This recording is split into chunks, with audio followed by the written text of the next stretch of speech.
sent to burn. Nowadays they've been calling, telling me soon gonna be my turn. Head down, walk with reason, know that when the daylight dies, I'm gonna have to face my demons. Life of sin and a life of lies. The devil's gonna come when the sun goes down. The devil's gonna come when the sun goes down. The devil's gonna come when the sun goes down.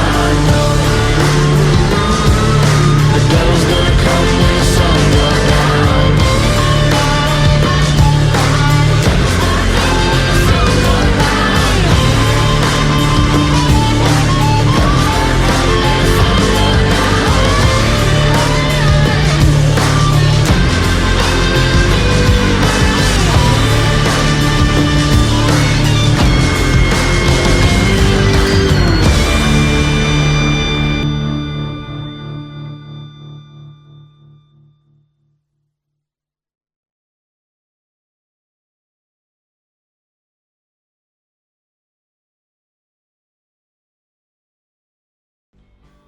Welcome to The Descent.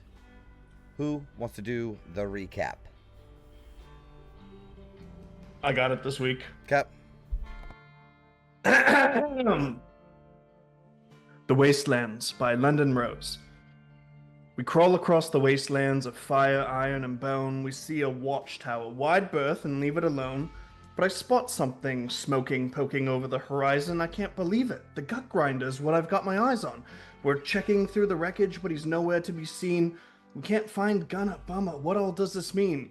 We're searching through the sands as we ponder the implication, when all of a sudden I've got a monster in my face, and Django's chasing for his tail, but he scurries on away, and then the rest of Second Company comes and saves the day. Hooray. We hit it and we squish it and we stash it in our bag. We'll investigate it later, but for now this is a drag because there's nothing we can do. Save for August's incantation, we'll ask Tom if Gunner's alive, our cleric's casting divination. The good news is he's not dead, but it still remains to be seen. We know he's not at the spawning trees, but we don't know where he's been. We pack up and we head out. We'll save that one for later. We find the docks of Stygian, but we're no instigators. We'll let it be and marvel at its giant clasping hands. It looks like it can grab a vessel, but it's not made for the land. We push on and we travel through a day of acid rain until we come across a cavernous environment. We're saved. Except, we're not the first inhabitants, the second to arrive. All these evil, massive crabs approach. I know we'll surely die. But enter us a hero, one who will fell these tasty foes. London rises to the occasion and kills them blow by blow by blow. A single-handed effort, a spectacle of victory. Handsome London and his Django Drake mark it down in history. Alright, I suppose Tannis helped a bit. He turned one into chowder. We kick it back to Yama, our engine roaring louder. We sail away to safety and we'll rest upon the sands. Another day in paradise. Another day in the wastelands. Wowza, that was good. Some of them rhymes were actually pretty good. Take an inspiration for me. That was beautiful. All right, so you guys are looking for a place to rest, right? I think from now on, how I'm gonna rule it is like the last hour of the day, right? Of your, like, if you go too long, you're gonna be exhaustion is like spent finding the place, and you find the place within that hour, right? So this next one is not going to cost you any con saves or anything like that, because it's like the end of the day. Now we're going to try to find one, but if you need to find another place to rest after that, then we're going to get into like rolling for exhaustion territory. Does that make sense? Yep. Okay, and your war machine needs to roll for checks for that too, because your war machine like hasn't had like a period of rest. Because the bastard gets so hot that it'll like explode if you run it for more than 4 hours or 8 hours at a time. Okay, so you guys get back in the war machine. We cut to little crabs, sort of not little, they're huge, just like clicking their pincers and watching you guys as you haul ass. Tannis carrying this large crab claw, throw it in the machine. This machine starts driving. Tannis jumps aboard. and you guys are going to try to find another place to rest. So I'm going to give London another opportunity to survival check, find a place to rest. Are we moving to a new hex, or is this all within Same the same hex, area? Okay. 11. Okay.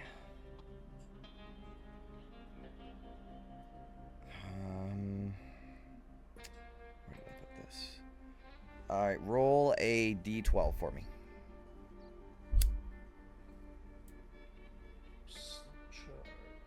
12. 8.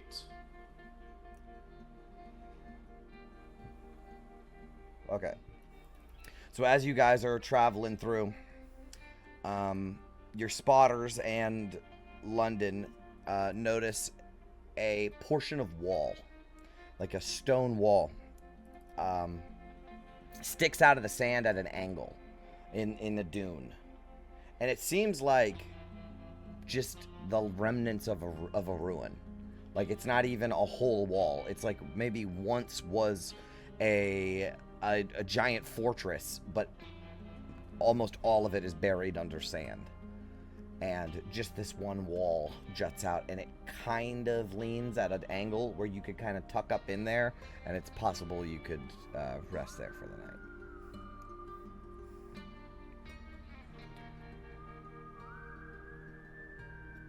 Should we check it out, Gauntlet? Yeah, I mean, I don't know how much longer the war machine is going to hold up, so let's not try and keep pushing it. Okay. We don't need great, we just need good enough.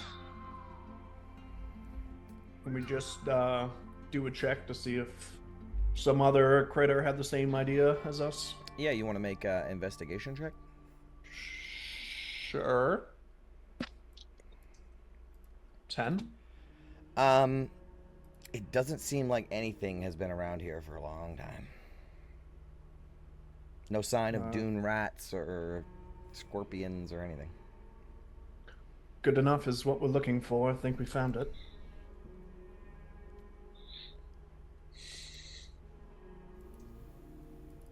Alright then, I guess it's time to just hunker down here and make what we can out of it.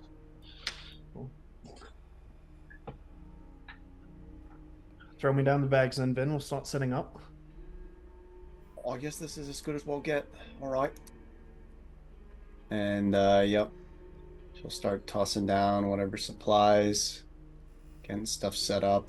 Sure. Okay. I guess we can try to, like, just for flavor, I suppose. I don't know how this would affect things mechanically. Just kind of dig out underneath the wall, like, a tiny bit to get, like, a little bit more shelter. Okay. Sure. Now that we kind of talk about it, I kind of imagine since, well, Gunnar was more of a racer. I was gonna say, since the Kenku are kind of like scrappers and people, I mean, a shovel doesn't seem like such a strange thing to just be attached to the war machine. You know what I mean? Because they're I'd all imagine overland rigs they have, you know, Yeah. like the shovels and stuff on the outside. yeah. Does like one a of us not firefighter. already have a shovel from like our adventuring kits? That's like pretty basic soldier equipment, right? Yeah, Vin has a shield. There is that. But yeah, I mean, nothing in our inventory says. Okay.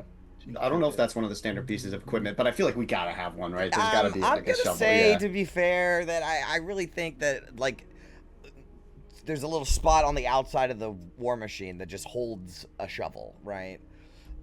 Just like there's like not tow cables, but like a place, like a tow hitch on the back, you know, it's just like, it's a utility vehicle. So I imagine there's gotta be a shovel on the side of it. I really seeing it in my mind's eye. So you can pull that off of there. It's all jagged and rusty, and you can, you know, use that to dig out a little bit of a spot.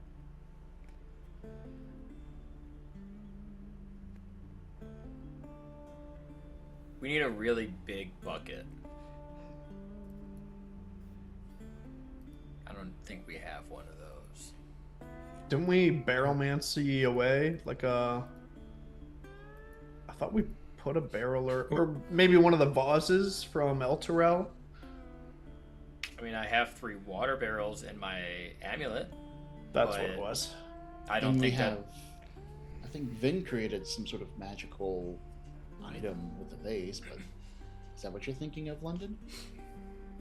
Yes, she did, but I don't think she took it. I do imagine Vin is Samwise Gamgee carrying a frying pan. Because she's the cook, right? That's her whole job. She has cooked utensils. You have cooked utensils? Yeah, I mean, That's a she's pan. probably got like some pots, Yeah. for sure. Like, not like a huge one, but probably like a decent pot. You know, you could boil like enough pasta for a family chunk in of it. crab leg? Or Is crab this being Well, I think it'll taken? fit it. Are Hey, we we just gotta taking break this it. in? Yeah.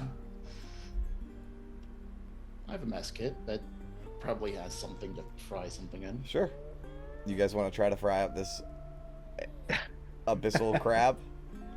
Infernal I'm crab? imagining she has like a few backup pots, so we're trying to like break up the crab meat and stuff them into each pot, and she's trying to like keep them all over like whatever fire source or whatever without them tipping over. So, Can we even cook it? I imagine it's immune to fire. so you crack it open, right? You crack open the shell, and you kind of look inside, and it has the consistency of crab meat, right? That kind of fluffy, spongy stuff. It's slimy, but it's this off gray colored on the inside, so it does not look appetizing. And you can cook this just about as much as you want, and it is never gonna cook because it is immune to fire. Maybe it's better. Gauntlet Eldifier, what if...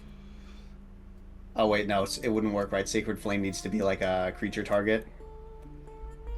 I think we need I'm okay radiant with damage. flavor-wise radiating this meat. I'm cool with that.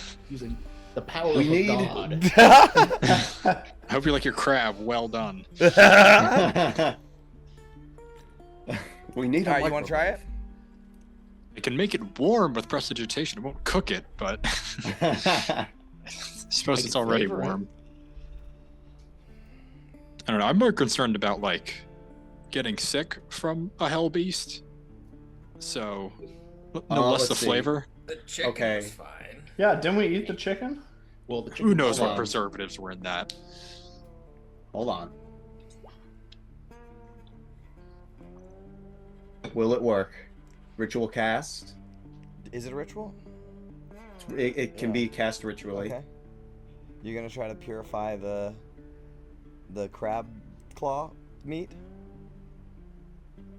We'll try. Yeah, we'll see what happens. Okay, what does this look like?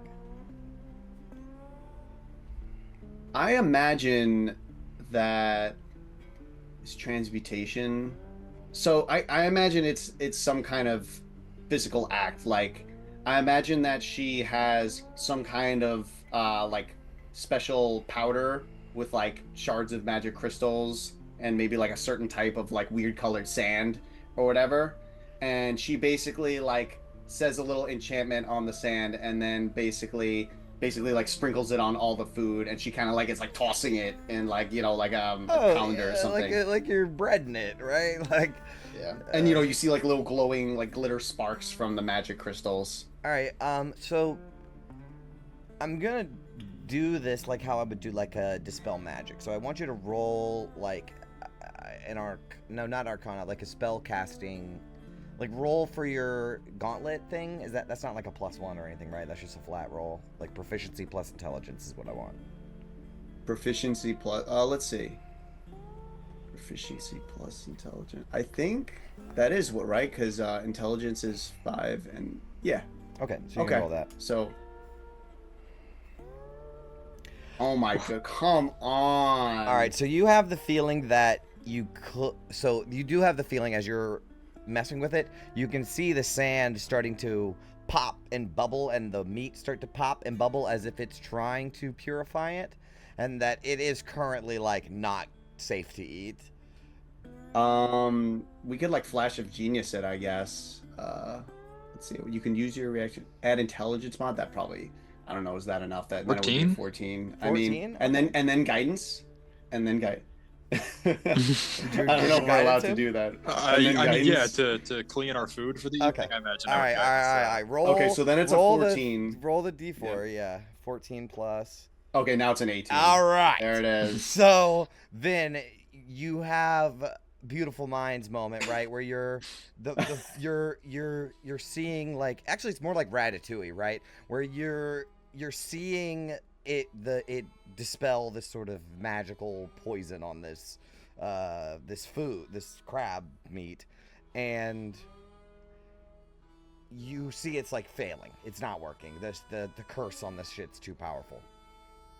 But then you remember, like, oh, but salt can activate this, and if I put a little bit of this on there, it's the Remy with the 2 cheese and the grape at the same time, right? Like, you can see how to work the magic through cooking, right? And you kind of add some stuff and, create this sort of ritual circumstance where it actually does purify it, and that awful gray coloring goes away.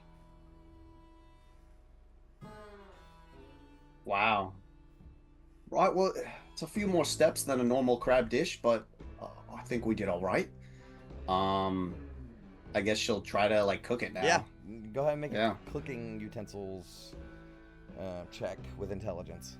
All right, if she rolls badly on this, then it just tastes bad. You guys will have to slum that one.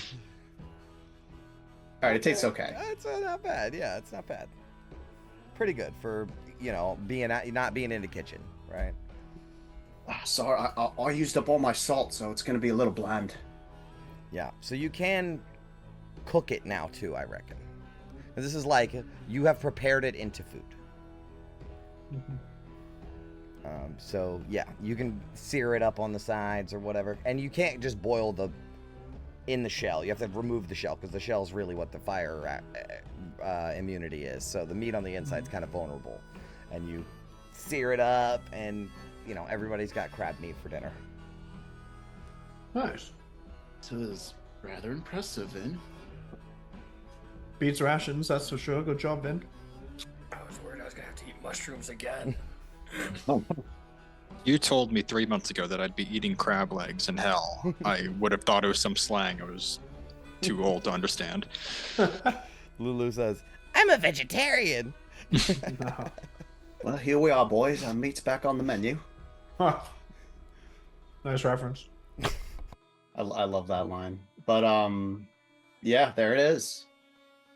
All right, so you guys get a good meal. I guess it's like the rest of like how much. I guess we don't need to get like too specific, but I imagine we have like a decent. I imagine we have like. It's gonna go what bad do you like call it? almost immediately. You can't leave like fish out in the hot heat like this. Like Okay, so it's still goes bad. Yeah, it's gonna go Fair bad enough. by tomorrow. Janice will Then- make sure there is no leftovers. I promise you that. Yeah, it's All- also like all we're we- all we 5 gotta soldiers who All we have gotta do been is moving find all more day. crab. All right. Well, that being the case, roll somebody. I'll have Vin do it. Pick even or odd, and roll a d6. Let's do odd. I usually do even. Let's do odd. Odd is what you want. Ah, Okay. So while you guys are enjoying your feast, you see a dune rat sort of burrow out from the sand a little ways away and peek over, and then another one, and then another one, and then another one. There's like 5 or 6 of them that are just right at the edge of your kind of camp. Do you have a booming smite or something? Can we scare these pests away? Yeah, they're rats that are freaky as fuck, like monster rats, but they're about the size of a cat. I'll just like turn my one hand crab meat, other hand Kopesh, and just like fire a Eldritch Blast. Yeah, they at 2 of them. skitter away, some burrow back in the sand. But this might be a problem going forward throughout the night because the smell. Ophelia, I wonder if you use that spell that can detect fiends. Could you see how many of these little buggers there are? I can give it a shot, assuming they even show up. Yeah, she'll do Divine Sense. Yeah, sure. There's probably only like 6 of them within the radius. Oh, okay, so I was thinking maybe there was like a whole colony or something, but they are a nuisance. I mean, I've got some incense. I don't know how much it'll do, but Might be good to put the perishables maybe in Tannis's weird dungeon thing Yeah, for just- now. Yeah, I'll just everyone give me all your crab meat. I'll get rid of it. Put it somewhere safe. I didn't say no. You get the fucking heart tag. I keep the crap. I mean, it's like having you got like mice in your back deck. You just let your dog outside. We got Django.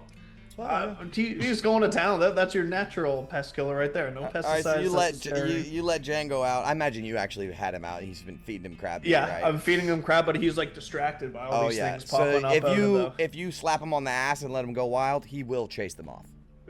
Bounding into the into the sand, pouncing up in the air and jumping down on them. When did Django stop barking?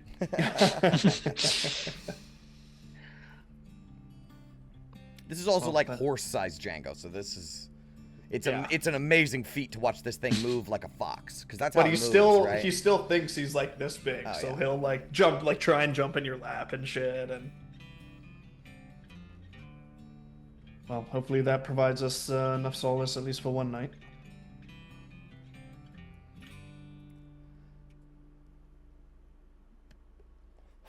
Okay. Is there anything else you guys would like to do, like all together? Otherwise, we can break into watches.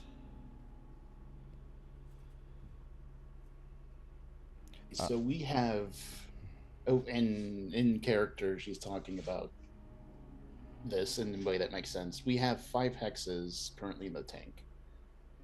So if we want to try and plan out where we're going to be going, Yeah, you have a feeling by the middle of the day tomorrow you will reach the Siphon according to the map. But who knows how accurate that map is.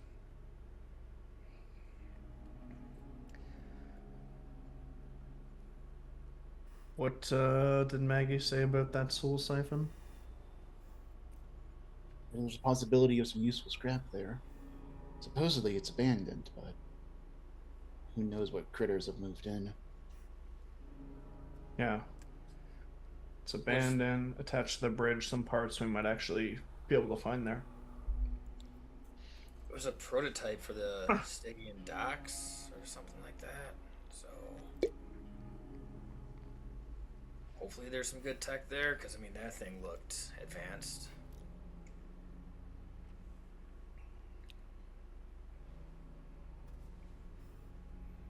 Oh, I guess we'll see tomorrow.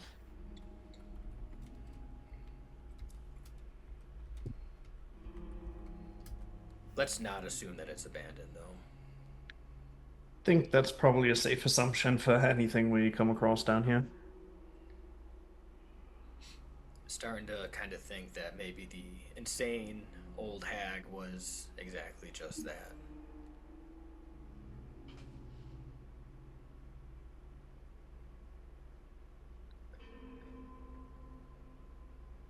We'll take what she says with a grain of crystal. Isn't that right, Vin? Good one. Yeah, salt's too scarce around here. We don't have even to spare on the pun, on the play on words. All right. All right. Do you guys want to break off into watches? Sure. Okay. Who's going first? Ophelia can go first. All right. Who's next? Vin will go. Okay. Who's next? I think I only need one more. I can go last if we only need one more. All right. And to no one's surprise, yet again, London did not volunteer for watches.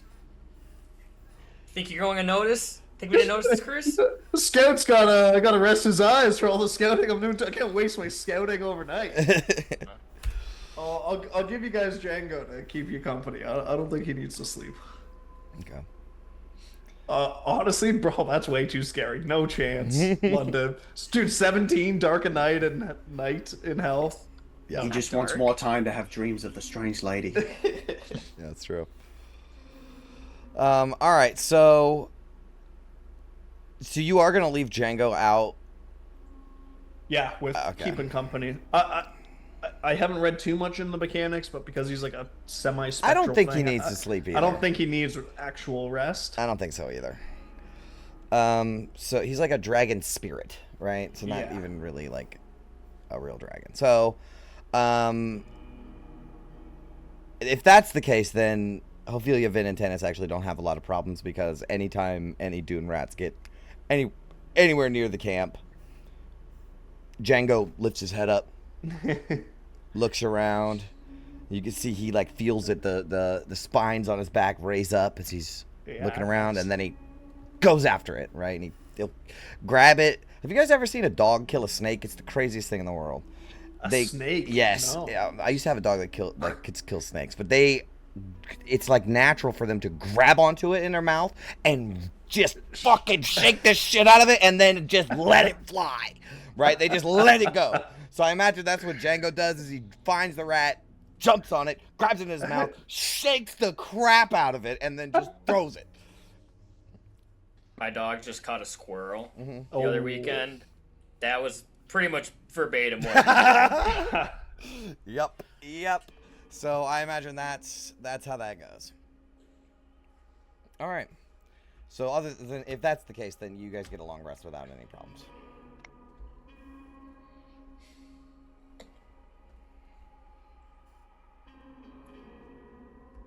And we wake up in the morning. You can pack up camp, and we can get into the procedure. This is my once a day asking Vin how much the Zins give again. I want to say 11, but I'm pretty sure I'm wrong. I think it's 12. 12. Wait, maybe? Now I'm forgetting. We're level 7. Oh, that's right. It's level plus, hold on, intelligence, so. Okay, 12. Yeah. It's pretty sizable. All right, so I need a survival check from London to get on the road. I guess you can have guidance on that. Well, ready to go then, second company? 22. Definitely. All right. So you move Much better. into this hex, correct? Obviously, right? See what a good night's sleep gets you, Tennis. Oh, I forgot to check the weather. You notice that my face is awfully clean because I keep using the water barrels in there to give myself a bath every night. That's our drinking water! You gotta What? purify food and drink. All right, so here's the deal, guys. For the first part of the day, you notice fine gray ash drifts down from the sky, just randomly. It coats the ground and it clings to everything. There's no mechanical effect, but the air feels heavy, suffocating, and oppressive. This is ashfall. So it's just raining ash. Snowing, more like, I guess. And it does cling to the ground, but it's not enough to build out, like to form up, right? It eventually just gets into the sand with the wind and stuff. But yeah, there's no clouds. It literally just falls from the sky. So that's the weather that you guys are dealing with. And then random encounter. Okay. Now it just looks like we're in an anime permanently. Pretty much.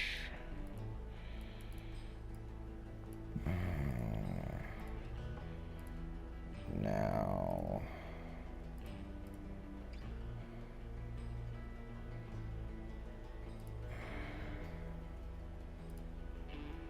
Okay. So, as you're traveling through for the day, you've been following the sticks, right? But as the further you get this way, the further away you're getting from that big bowl in the middle of that area over there where the spawning trees are. And the cliffs become, or like the beside the sticks gets cliffy again, right? Like sort of how it was up by the dock of the Fallen Ruin, right? Where it's up. There's too many jagged rocks, so you kind of have to skirt away from the sticks. So you can still see the cliff where the sticks is, but you don't actually see the sticks itself. You have to kind of pull away from it. Can I go ahead and get perception checks from the spotters, please? Public. 20. Nice. God, this damn ash. Get in the eyes. Gotta pop the goggles on. So, Tanis, as you're keeping an eye out, you can see up ahead, high on a jagged ridge, away from the sticks. So this is like if you guys are going towards the west, the sticks will be to the north of you, right? So you're looking, this is like to the south of you. You see a high jagged ridge and a rusted structure squats on top. At first, it seems abandoned. But then suddenly, you're the first to notice it, but everyone else notices this. A flash of green sparks streaks into the sky. And it's like almost like a firework, but it's big. Like you could see it from quite a distance away.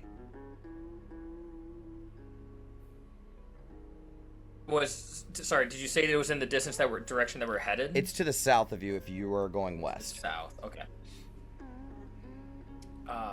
I'll just point it out and be like, on the horizon, down there, there's flares, something. As soon as you finish saying that, towards the direction that you're going and a bit to the north, so not exactly where you're going, but to the north of where you're going, you see another flare rise, and this one's red.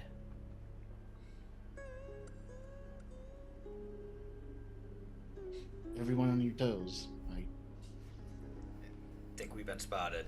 I think that means they know where we're coming from.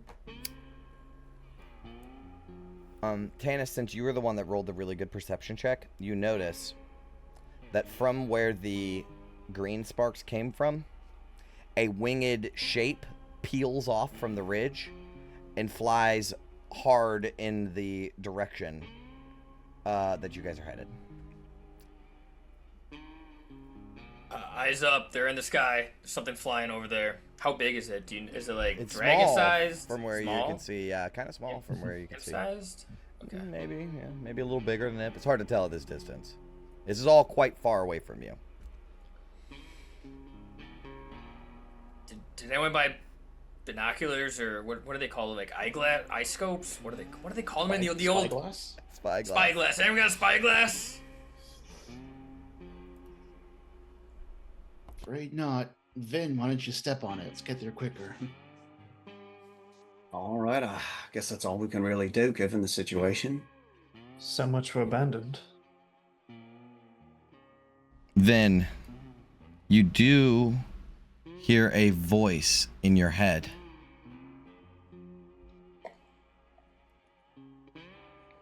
Those flares are Legion communication. Signal honed for the battlefield. That outpost is warning its superiors of interlopers. And the red summons reinforcements. Those signals belong to command structures, not scavengers. Strange for a place meant to be abandoned. I wonder, who wages war from the shadows of a corpse?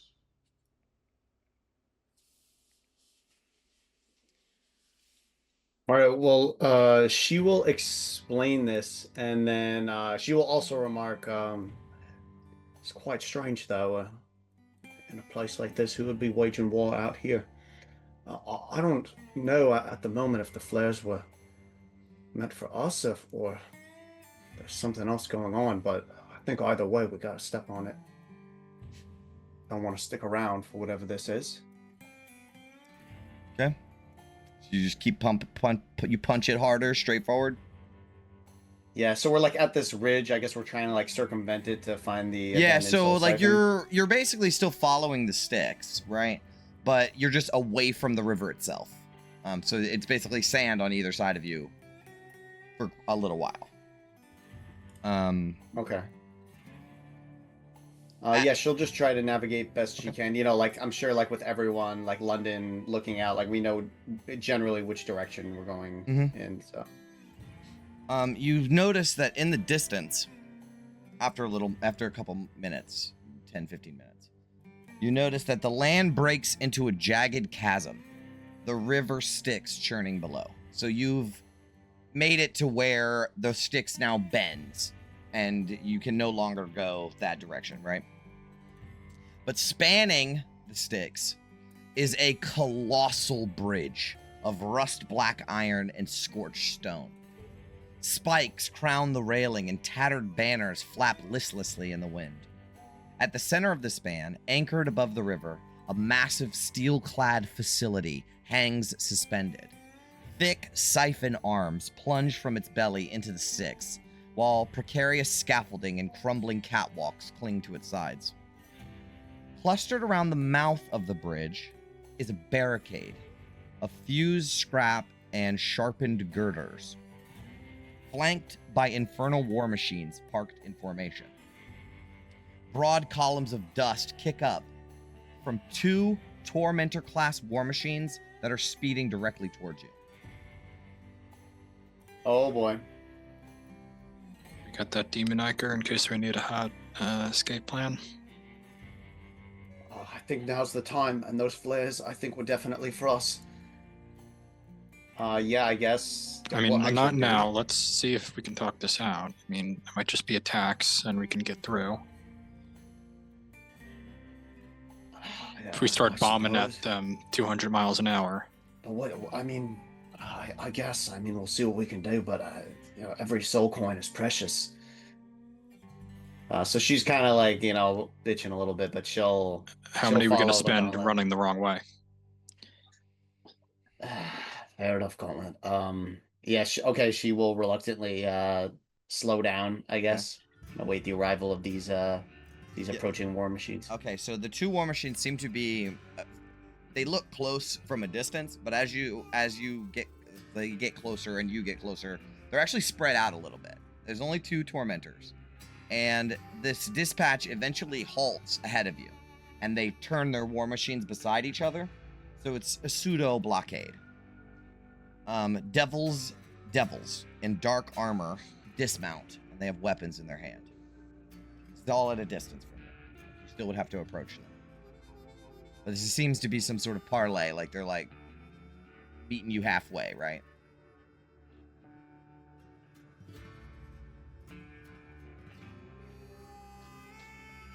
I can go out there and meet them.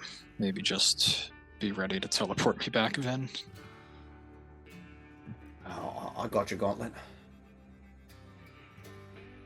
How far is the distance between you and the war machines? Your war machine and their war machine? Well, if we can control that, then we would want to probably perfectly curtail it for 90 feet. That's still pretty close. I mean, maybe like do 150. I'll walk Yeah, and 60 then forward. Movement, 30 feet movement, right? Shit or gets you bad. I walk, can misty yeah. step and run. Okay. Yeah. Okay. 120, let's say, sure. Do you want me to go with you, Gauntlet? We can take the horse if you want. Yeah, I mean, I wouldn't mind having some backup out there, but I know we got capabilities to get back quickly, so. Do you want the horse? Because I added it back just now.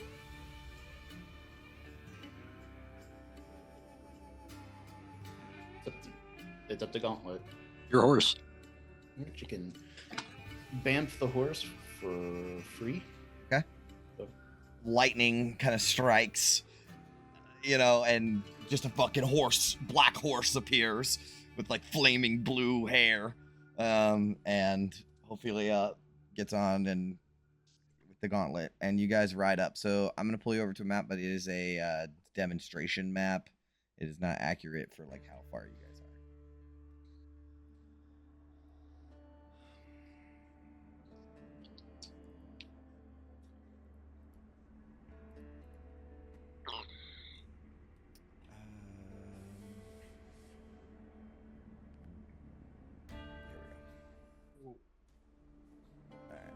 What are the gold face ones? Marangons or something? Yeah. So you see.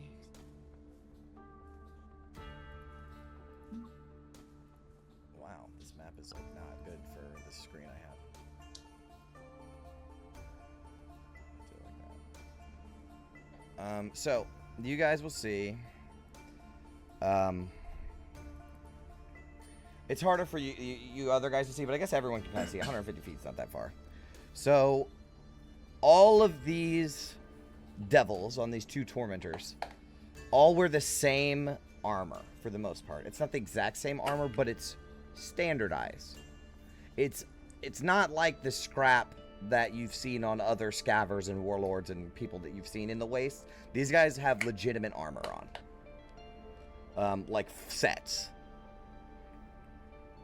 A lead figure steps forward. He is wrapped in hooked and spiked chains. His spiked helm fully enclosing his face. And there's a dull red glow burning from within the slits in it. Let me see if I got a handout. I mean, you've probably already seen this handout, but I'll send it again.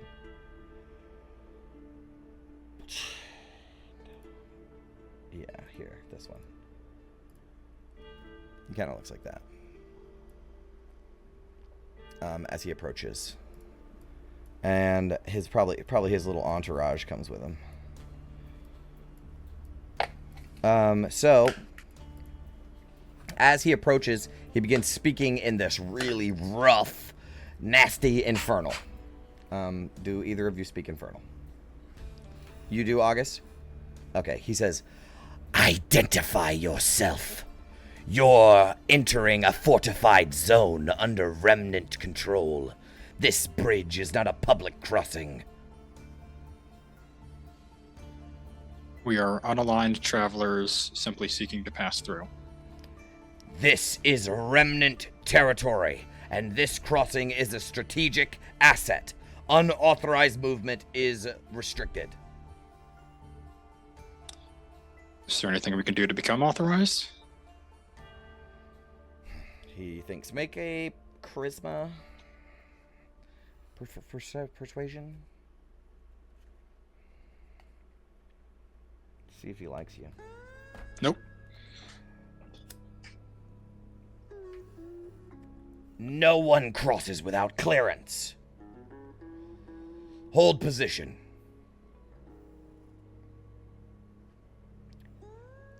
"Princeps Kovic will speak to you directly." And he will lift a hand, and from one of the war machines, there's a spine devil. And it will, the flying ones, you know, the little blue flying ones. And he has armor on too.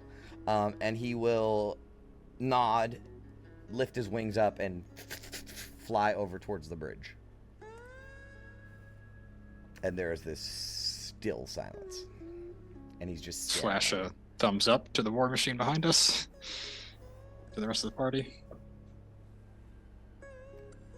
Yeah, Vin is watching, and she's got like her hand on the stick shift or whatever, like just ready for anything. So What was this dude's name? Princeps Kovic. Kovic. So I will say, Ophelia, as you're looking over these guys, you notice that all of them. Actually, why don't you make me a perception check, both of you? Absolutely. Okay. Okay. Hot dice. All right, so you don't see the thing that I wanted to tell you, but you still see that all of them have a uniform symbol on, like, a livery on their insignia on them somewhere, right? On their armor, emblazoned on a tabard, something like that, and it looks like this. Ophelia is going to kind of lean over to Gauntlet. Can you ask them what that insignia means? I don't think I've seen it before.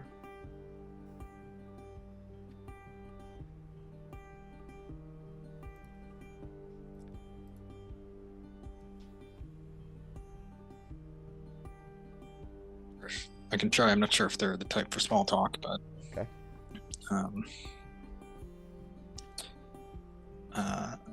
I'll just ask if that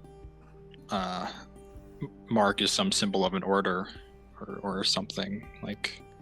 He will inform you in a very don't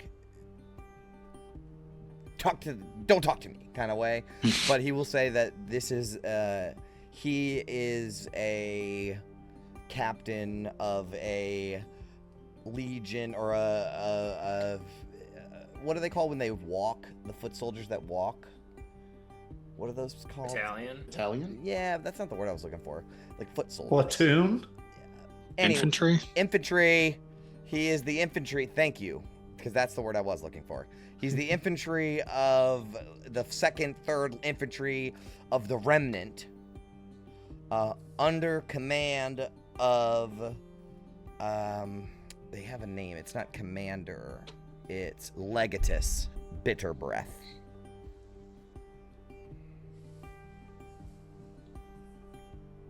Legatus is the title. Bitter Breath is the guy's name.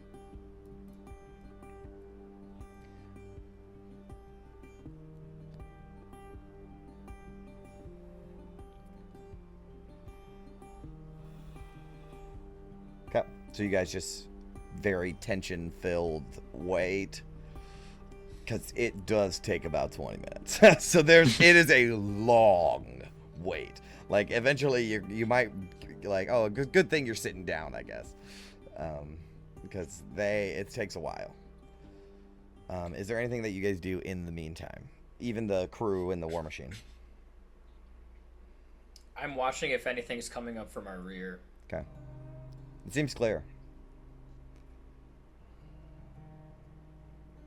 Just waiting.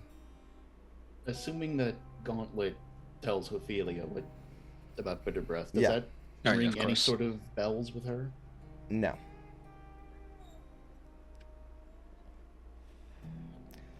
Okay, so after that time, there is, you hear a low rumble in the distance. Hooves and engine. And from behind the barricade at the bridge, a chariot emerges. And it is drawn by 4 black horses wreathed in flame. As it gets closer, you see at the reins, clad in ornate bronze armor that is badly dented and caked in dried blood. His eyes are, you see a figure. His eyes are completely covered by the visor of his helm, but his mouth is exposed. And it's lined with jagged teeth that are so long that they stretch his lips into a permanent grin, as if his lips can't cover his teeth. He has 2 scarred wings behind him. And flanking on one side of the chariot is a devil's ride that has a chained devil on it. As they approach, you will see Princeps Kovic.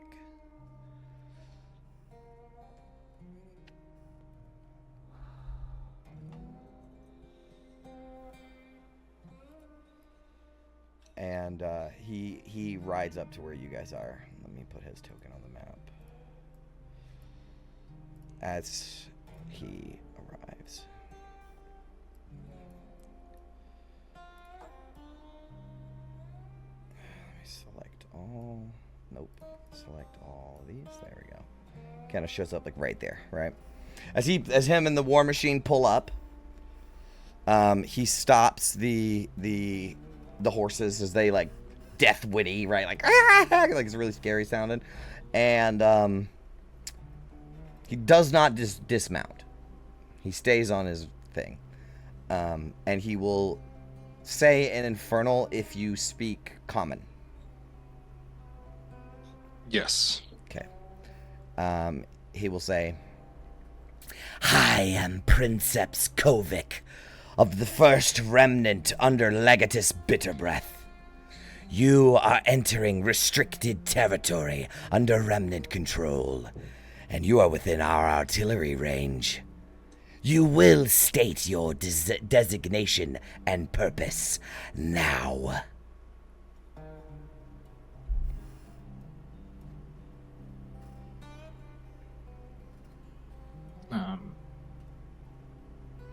I'm just, what is it, the Bone Fields? That was the name of the... Brambles. Brambles, that's it. Yeah, I'll just be straight up about we are seeking the Bone Brambles for the aid of a diviner who dwells there. Oh shit, he says that. You say that. Okay. He will cool as a cucumber. He never reacts in any way. This is a very rigid military man, or devil, I guess. He will say, "What banner do you serve? Whose orders do you march under?"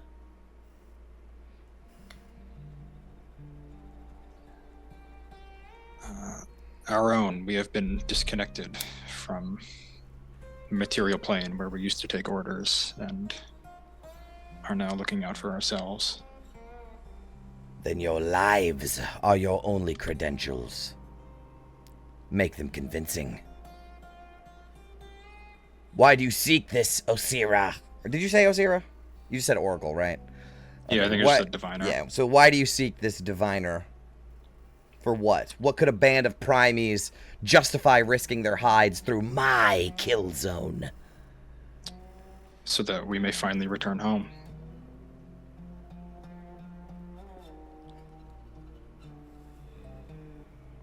Make a persuasion. Deception. This is persuasion. Yeah, I'm trying to like ride the line between it. But I'm okay with either roll, to be honest. I'd prefer to do persuasion just because numbers. Dirty 20. Okay. He considers this for a moment. No banner. You're armed, but not an army.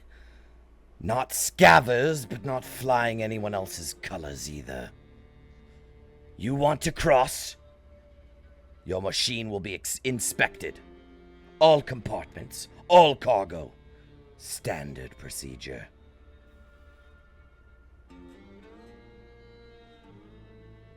And what would you be searching for, exactly? You've crossed into a war zone without clearance. That makes you suspect, until proven otherwise.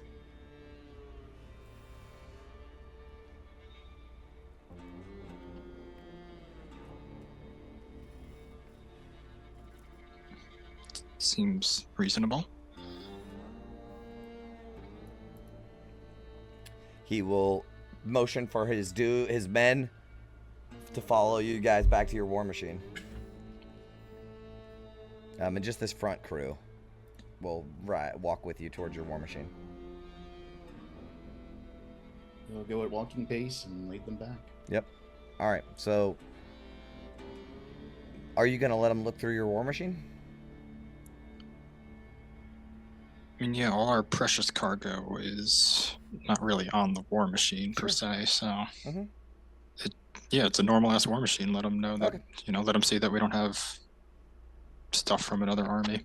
How do you explain this? Explain this to the party, like what's happening. Like, give me that scene. Yeah, I guess as we're walking up, I'll just go.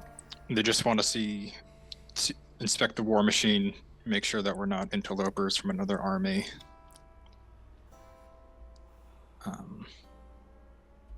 Just inspect our cargo. Or I'll just say inspect the cargo of the war machine. Sure. And kind of linger on that a minute. Okay. The Marengon kind of stand watch, and the Chain Devil and the two Bearded Devils like move to sort of enter the war machine, or like do you guys get off, or do you just like stay seated? Because that's kind of sus too. I assume everyone kind of gets off and like Okay. huddles up to Sure. the side. They have a Go. warrant? They can't search without a warrant, guys. Gotta call my lawyer. So, Yeah, I'll get off. all right. So you guys hop off, and as you do, Lulu will kind of fly over to where August is. Yeah, I'll just try to body block her from the rest of the group. Yeah. So Yeah. the devils recoil from her. They're like, right, and that catches the attention of Kovic, who rides his horses a little closer, and he says, That thing! You ride with a creature of the host. You carry with you a spark of the upper planes.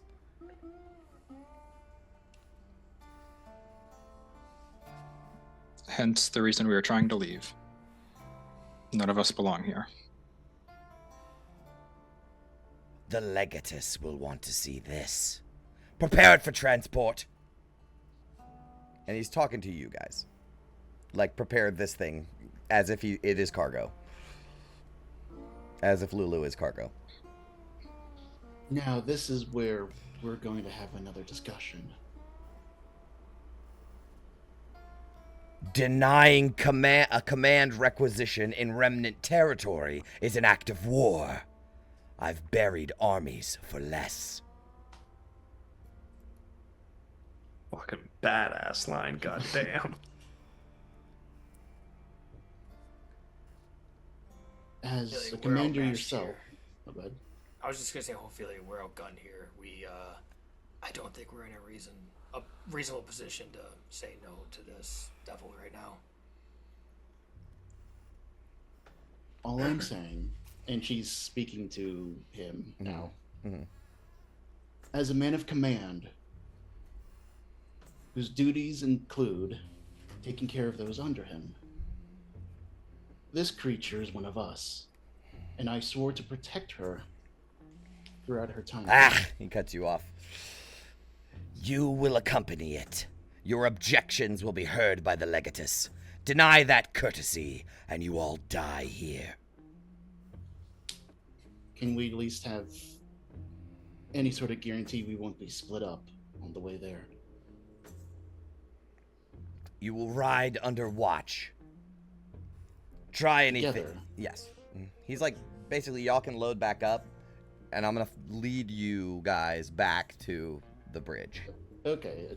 Ophelia's basically just trying to keep them from taking Lulu Yeah, away from us. he's making no, because he doesn't know how dangerous it is. Like, right, like you guys kind of, in his mind, he's thinking you guys rode up with a bomb, you know, and he's like not just gonna fuck around with that because you guys seem pretty blasé about it. So he's gonna be like, we're gonna go show this to my commanding officer and he'll know what to do. You guys hold on to that. She looks back to Gauntlet. I don't think we have much of a choice. Try Just try and stick anything, together. and your rig will not make it to the other side. My men and I will teach you what over 1,000 dead demons learned too late. You obey my route, or you will be executed, and we will not hesitate.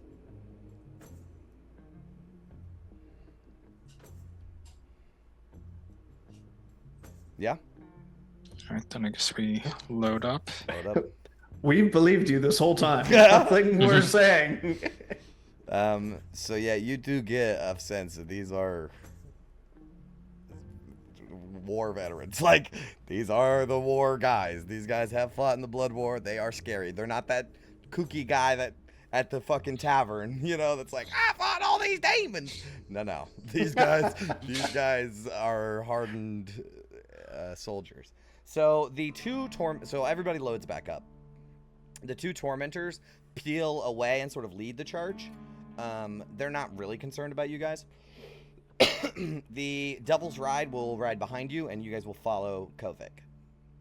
Okay? Alright. Is there anything you guys would like to do on the ride towards this? Yes. Yeah. I'll just like be like, well, the eyes of the presence of a celestial clearly drew their ire. Perhaps the mace and the helm should go in the amulet as well. For now. Yeah, fair enough. Wait, the mace? What mace? Mace of Dispersion. Oh, we traded the mace. Sold that. We traded. Yeah, okay. yeah. Then just I maybe forgot about just that. any holy artifacts that we have. Is there anything anyone wants to keep hidden? Stash away, right?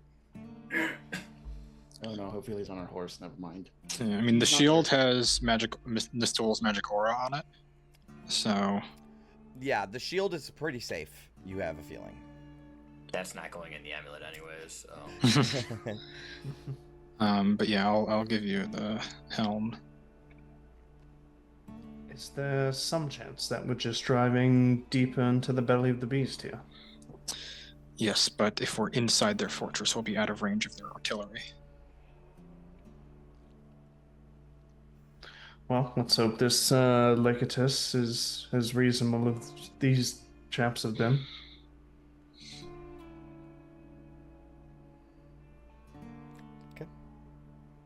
And on the way there, Ophelia is going to tuck away her Order of the Companion symbol she Sure. uses. All right. So you guys get closer to the bridge, and you realize this thing's actually huge, right? It is a whole facility built into a bridge. There is, as I said before, a barricade of like a, you know, those D-Day metal X things, right? Hedgehogs? Yeah, the metal ones, right? There's a couple of those in front of the bridge, and there's a demon grinder parked parallel to the bridge. There you could see some sort of infernal trebuchet mounted on like a platform on either side of the entrance to the bridge. And there is maybe 40 devils, varying in power throughout this facility. You are led past still on your war machine. You are led past the barricade.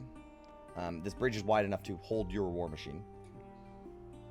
And he brings you, the Kovic brings you towards sort of the midpoint of the bridge. It rises into a jagged complex of rusted plating, soul engines, and bristling metal struts. Towering siphon vents stretch into the sky, and the stench of scorched ichor clings to every surface.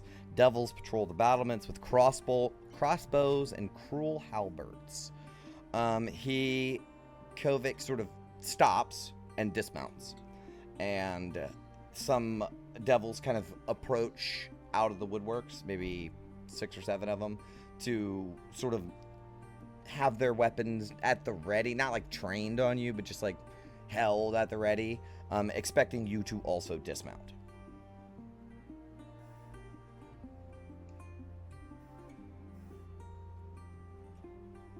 Yeah. Okay. Dismount. Cool. Kovic will kind of point a hand towards this facility, like there's a building here, and there's like a blast door, like an infernal iron blast door, and he was like, "The Legatus is within. He will see the creature." I need everybody to make perception checks.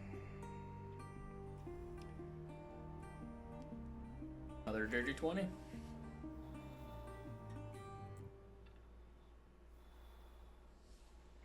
Okay. Oh. Tanis and Vin, Big rolls. you notice different things. So Tanis, you notice that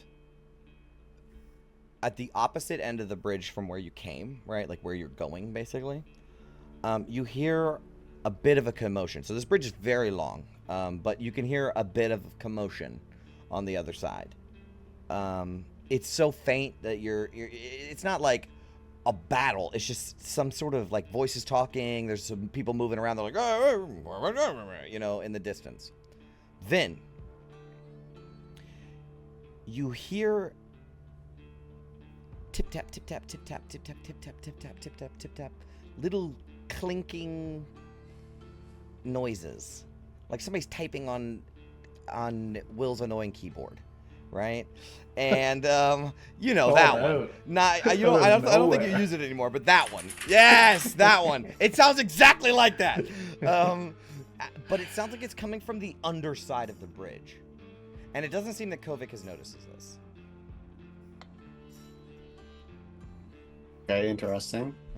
As he's like leading you guys towards the door of the building. Do you guys like go with him or say anything or anything?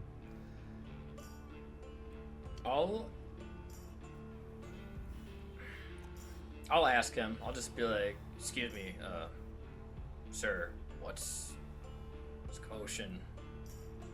What's happening? He turns towards you, confused, and he listens. And then you will notice from where you were hearing that noise, something crawls over the edge of the bridge. Right? It moves incredibly fast. And it, at first glance, it looks like a spider. Like a, I don't know, maybe like a foot in diameter. Spider. But the thing is, as it starts to move in really speedily towards you guys and Kovic, you notice that it is a skull. Like a devilish skull. With metal spider legs. And it has green glowing eyes. And it looks like this. Obviously, this is terrible art, but it's as close as I could find. Looks kind of like that. And it immediately, like, jumps towards you, Vin. What do you do? Does she have, like, any reactions? Like, yeah,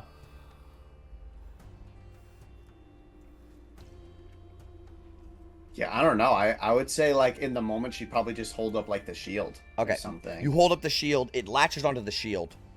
Kovic immediately spins around and in one swoop cuts it, like, the legs off of it with his sword. And it kind of clatters to the ground.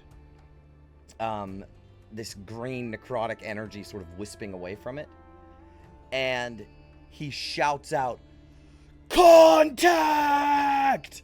Right? "Form ranks! Hive!" And immediately, all of the devils start to come into action as a wave of these things. Like, more than a swarm. Multiple swarms. Peel over the edges of the bridge as if they were crawling underneath of it. And begin scattering throughout this entire complex. And it's more than just these little guys. There's the scorpion ones that you've seen too, crawling up around the edge and attacking these devils. And it is within seconds, a full, like, station-wide, fort-wide war that breaks out in front of you. An alarm blares, red lights flash, and Kovic will wheel around and point a sword towards August, since he was the one that was doing all the talking. And he says, "You bring a creature of the host. You approach our gates without banner or bond. And now the hive dares strikes the very moment you set foot here. If this is a distraction, if this is how you deliver the knife, then bleed with the rest of the traitors." And he, like, moves towards you to attack. Do you want to do anything? Put my hands up. If you let us, we'll help you kill them. Another one jumps out at him and he has to slash it in midair, right? And he says, "Reinforce and hold the abyssward flank. Stand and we'll know you are no enemy. Flee and we'll know exactly what you are."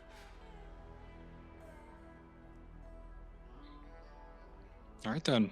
We'll start heading abyssward. Shouts commands and his wings flap behind him as he flies into the air. And it begins like a whirling dervish combat with these fucking creatures. So you guys turn around and, yeah, like, basically from where you guys were coming, that's where he wants you to defend.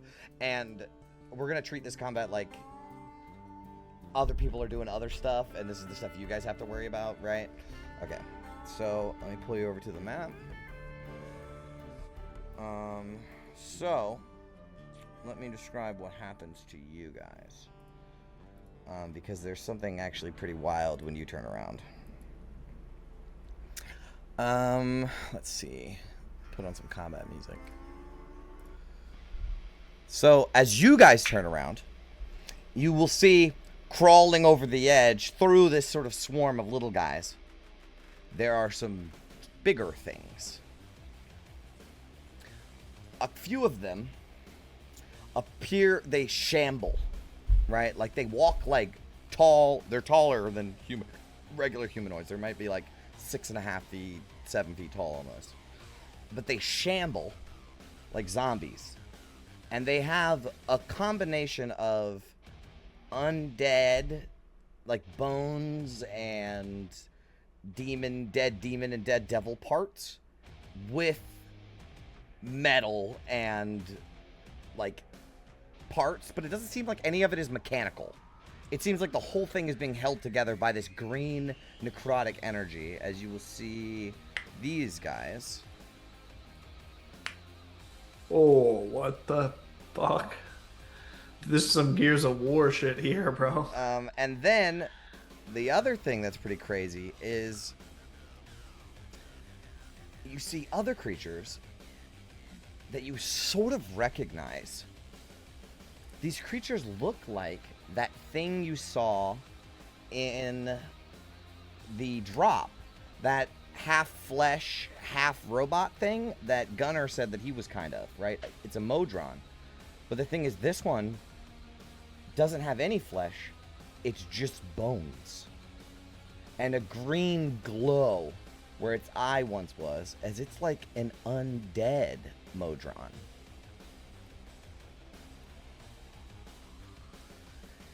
And they move in to attack you guys.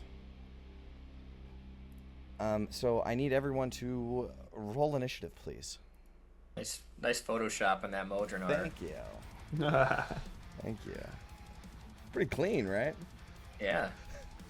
It took me a second to be like, wait, this isn't official art. No, it is not. No, it is not. It's pretty sick, though. Alright, so let me roll for the Modrons. Hey, London, time to hit me back for that initiative I gave you yesterday. Has to be a willing creature, bro. There's no chance I'm willing to do that. I actually will if you want me to. No, I don't care. Okay. Alright, so first in the order is oh, the whole party's here, huh? Let me move Django back there. First in the order is London. What would you like to do, London? Yeah, he had a tight grip on that bow this whole time. So let's bonus action, favored enemy, aka Hunter's Mark on this lad down here. And he will stay right there and take 2 shots at him. Show me the lad you did again. Bottom guy here. Alright, there's your Hunter's Mark. 18 and 13. Let me fix my map a little bit here. Okay. 18 hits, 13 misses. Okay, so 15 piercing damage. Mm-hmm. He'll stay here. On Django's turn, 10, 15, 20, 20, 30, 35, 40. He's going to move up a little bit and just take the dodge action on his turn automatically. And that'll be it. Okay. So yeah, you can see that like from the swarm of little skulls and shit like that, it comes these taller, lankier creatures that sort of, they were crawling on all fours, and then they like stand back up and begin shambling towards you. You fire 2 arrows. One of them plinks off of the metal because it is metal, and the other one strikes true.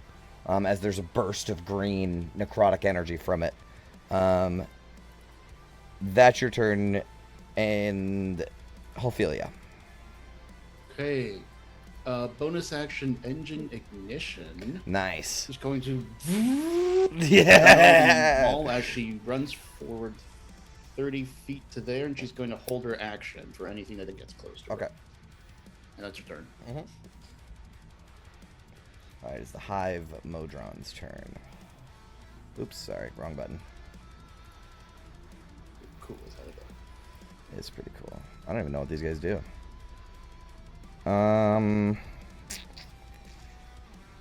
Oh, cool. Alright, cool. How much movement do they have? Oh, they can fly. They have these, like, crummy, faded wings, you know? So that's actually how they drop in, right? So they fly up over the edge of the bridge, and they let their wings go, and they land on the ground and drop. But they're little guys, right? They're just little fuckers. They're kind of big. Like, they're round, right? They fill out the whole 5 feet, but they're short. And, yeah, they, like, lift up on their wings. 25 to there. 25 to there. And this one, I get, that's where you put Django? Yeah. Okay, this one is going to fire a necrotic jolt. So its arm flips around so that it's like a what is it called? A boy. Oh my god, Astro Boy shooter arm, right? And he is going to or what is the other one? Metroid. Mega Man? Mega Man. Yes. And he's going to fire out a bolt of necrotic energy at Django for a 20 for 21. Yeah, that'll hit. Ouch. Uh-oh. All right, and then the same thing for Ophelia. Here comes 9. Misses. Yeah, okay. All right. Is the assimilated's turn. They also have 25. They're like little slow, little shambler fuckers. 20, 25. Okay, so this one can't make it to you, Ophelia, so you can go ahead and strike him. All right. And I get both attacks as the hold action. Okay, sweet. 6. Oh, you're done. 16 just hits. It's a glancing blow. So that's. Does it look like they take the bludgeoning Yes. as expected? Yes. Okay. Sweet. Yes. Well, even if they did, like the hammer's magical altogether. So. Oh right. So yeah, they take 7. Okay. But the second one misses as you do slam into it, right? And it like knocks its arm backwards on the second one, right? The first one you strike it in the chest, there's a burst of necrotic energy. When you hit it the second time, you like knock its arm backwards or off. You knock its arm off, and it crawls across the ground, climbs back up its body, and like Transformer reattaches to his body. Don't like that. Yep. So he is going to attack you. He makes 2 withering slams. Natural 1 and a crit. Wow. Jeez. Okay. So all of that. As he slams into you, there is this sort of burst, like he takes his just clawed hand. I imagine it's more like a slash, right? And he slashes down at you, and from the wound, you can feel your blood being sucked into his hand, right? Like your life force being pulled away from your body as he just like pulls it into his hand. But he's a zombie. He has no idea that he's doing this. So he misses with the first one. You like deflect it with the hammer, and the second one goes true. I think that's all they can do, though. Yeah. All right, that's it for the assimilated. August, you're up. I'm just going to move up here and do a second level bless for everybody but myself. Okay. All the humanoids except myself. Okay. All right, so everybody gets blessed, and you are concentrating. Yep. Add a little blessed thing to your tokens. Oh. It's okay, I'm doing it now. And then I'll stay close enough in case people need help. Okay. But yeah, that's my turn. Okay. Tannis. 5, 10, 15, 20, 25, 30. I'm going to get right in front of Django while I pop my elemental gift so that I'm not going into the river Styx. And I will hold my action for when this thing gets done shambling. Towards you. Short, yeah. Okay. And just try to interpose myself between me and the little Okay. big. Vin, you're up.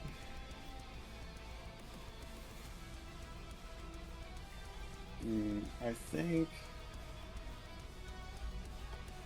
What should she go for first? Yeah, let's target this. You know what? She'll try to go for the Modrons. Actually, she'll try to go for this one. Okay. Let's see how they feel about lightning. Okay, 21 to hit. That hits. And 12 lightning? they take it. Okay, great. He takes it. As it kind of short circuits his body for a second, and then the necrotic energy sort of washes over him, and he's all right. He's half construct, half undead. He also takes the second one. Nice. Yeah, called zombie robots. Yeah, zombie robots. Yeah. Okay, so that's 19 lightning damage total. Mm-hmm. And I think, does she want to move? No, I think she'll maybe move like. Give me a moment. I just want to see like 30 feet.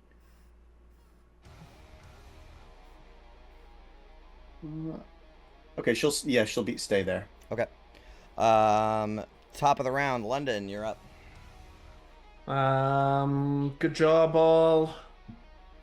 Bonus action, command Django. Get in there, Django. Don't let Tennis do this all by himself. Okay.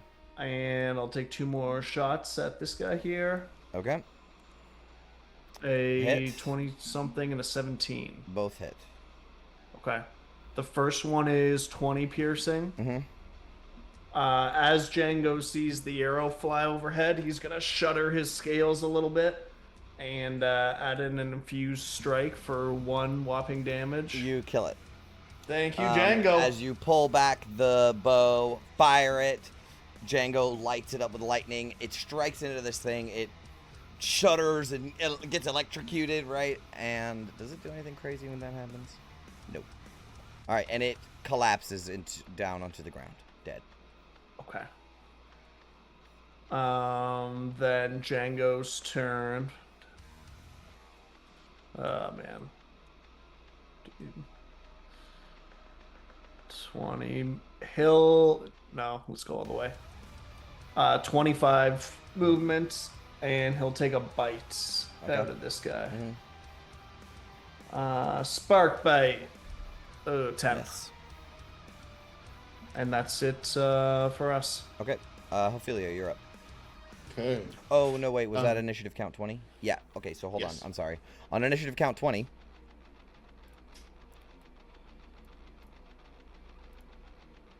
Oh. More creatures crawl up the sides, and they look like they're headed towards you. So there's these little skull guys and 2 of those scorpion fuckers that you've already fought once. He's got nowhere to burrow now, though. So now it is your turn, Ophelia. Okay. They in initiative? No, I need to roll initiative for them. Thank you.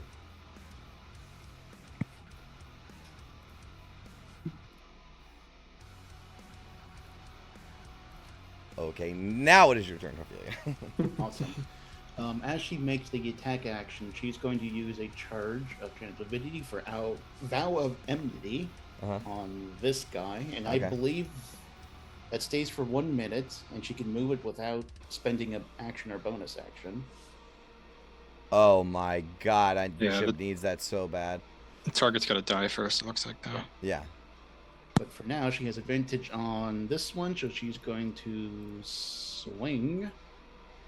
Oh. 26 plus 4. That definitely hits. 14 bludgeoning, 2 force. If this thing is still up, she's going to pump a divine smite into this thing. It's still up. But it's So sorry, severely Eric. wounded. What? How if Amnity's not a bonus action? Oh, it's not anymore? No, it's not. Oh, shit. My it bad. just happens. Yeah, it says when you take the attack action. Yeah. Damn. They did not need to go that hard. Yeah. I need it Um, for my paladin. All right, go ahead. You hit him. So this is level 1 Divine Smite. If this is an undead, It's not. it gets the bonus. Okay, so it's just 9 radiance. It's technically a construct, unfortunately. Okay. Yep. All right, it takes it, but it's still up. Oh my god, it's so hurt. Still up. Yeah, She it's takes still another swing. Okay. Kill it. 24. It's Yeah. dead. Okay. Nice. You smash it, and I'll say with one hit, right? It comes down with the hammer, and then there's just this divine energy that runs through the hammer. And this hammer's never done this before, right? So it does it. The hammer itself, while the motor is running, does not understand what is happening to it, right? So it usually deals like extra force damage. So that extra force damage like gets transferred into this divine energy. So suddenly, like, it's like those commercials for like engine oil, where you can like it goes inside the engine and you can see the fire exploding. Right? We get that where the divine energy goes through and the fire inside of the hammer turns white for a second, and then this like blast of white energy slams down on this thing, and it completely eviscerates this. Dude, it's like zombie. Fast and the Furious 1 when they hit the NOS and it Yes, goes like through the yeah, engine exactly and turns like into that. flame. It's exactly like that. All right, so that kills him. Okay. She's just going to move up there and basically block off the rest of these, and that's her turn. Okay, Oh, I think I can also move the Valve Enmity. you can. Creature transfer, different creature, no action. Okay, she puts it on this Action one. required, son of a bitch. Which one? The Modron? Yeah, let's do the Modron. Okay.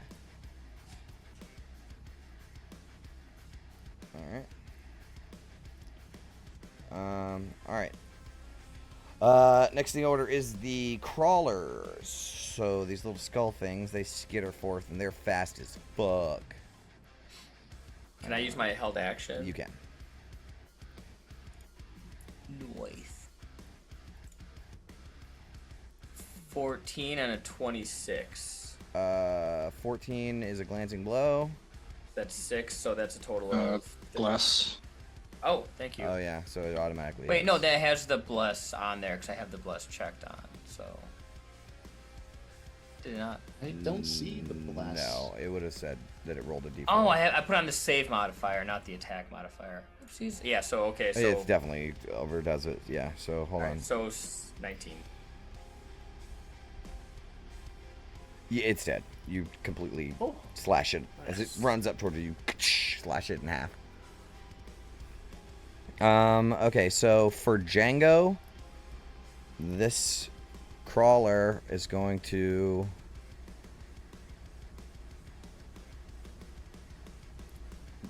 poison needle him for so he has he has skitterling. He doesn't have the pack tactics, so he misses. 6 misses, right?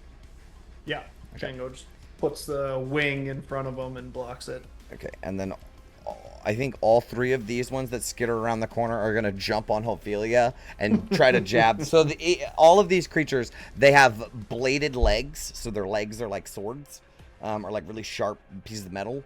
And they have attached to them like one little arm thing that is the poison needle that's very similar to how the scorpion has it on its tail. They just have a little arm that can only do it one time. So all 3 of them are going to try to do that on Ophelia. Yep. So here's 1 miss, 2, 22. Hit. Yeah. 7 piercing, and you need to make a con save. Constitution. All right. Oops, that should not have been an advantage. You still beat it. Yeah. And then the last one, 8. So they all miss. Misses. All right. So there goes their 3 attacks. And then they move 5, 10, 15. So they'll move away. Opportunity attack? They are skitterlings. So they cannot take opportunity attacks. They're so fast that they like jump on your armor, shoot you with the needle one time, and if they miss, they jump back off. And as you're like looking around trying to hit them, they're already out of range. Kind of reminds me of the Flood from the first Halo movies, those little fuckers. So that one moved away from, 5, 10, 15. Oh, yeah, easily. So that is it for the crawlers. Next up is the scorpions. I think this one's actually going to go 5, 10, 15, 20, 25, 30 over here. This one's also going to go 5, 10, 15, 25, 30 over here. Do they have more than 30 feet? Oops, sorry, wrong button again. Oh, yeah, they have 40. Oh, so sweet. So they can make it to a target. Awesome. So, August, this is for you. Scorpion. 2 bladed legs. 15 to hit. Yes. 14 misses. And then a poison needle. 18 to hit. That just hits. Okay. So it's a glancing blow on the poison, but you still have the poison condition until the start of its next turn. So it's brought down to 10 damage then. 4. Yeah. And then it used all its movement, so it can't skitterling away. And then this one is for London. Nice. Crit. That'll do it. 12. Goodbye, Zins. Oh, I knocked my Zin out of my mouth. 20 to hit. Oh, bro, come on. Dude, dial down. No, too much. Sorry. Dial this shit down. That is 12 damage, and then the poison needle, 11. All right, that's bad. So it crawls up, and you had your sight set on, you're looking down the sights of your arrow, right? And you don't notice this big-ass scorpion thing jump onto you and begin stabbing you with his bladed legs. Before I can even get the bow around, it just grabs my onto shit you. up. Yep. Okay, that is it for the scorpions. Next up is the modrons. Oh boy, this is a big combat, huh? What's that loading symbol? Does anyone see that? Yeah, I'm I gonna have see to it too. refresh my Refresh. page. Yeah, that was me. Refresh, I okay. did that on accident. So modrons will fly up 5, 10, 15, 20. He can make it to Tanis. This one's gonna attack Ophelia. Oh man, a monster didn't stay within 5 feet. Oh, I'm gonna actually say that one did. Because you guys don't know, they're actually a hive mind.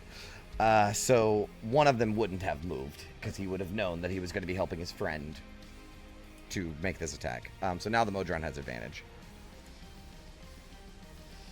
So here comes... so it takes its blaster arm and it flips around and it's a rotating saw. Like a rusty rotating saw, and it fires it up and begins trying to slash at Ophelia. 18 to hit. That hits. 8 force, 7 necrotic.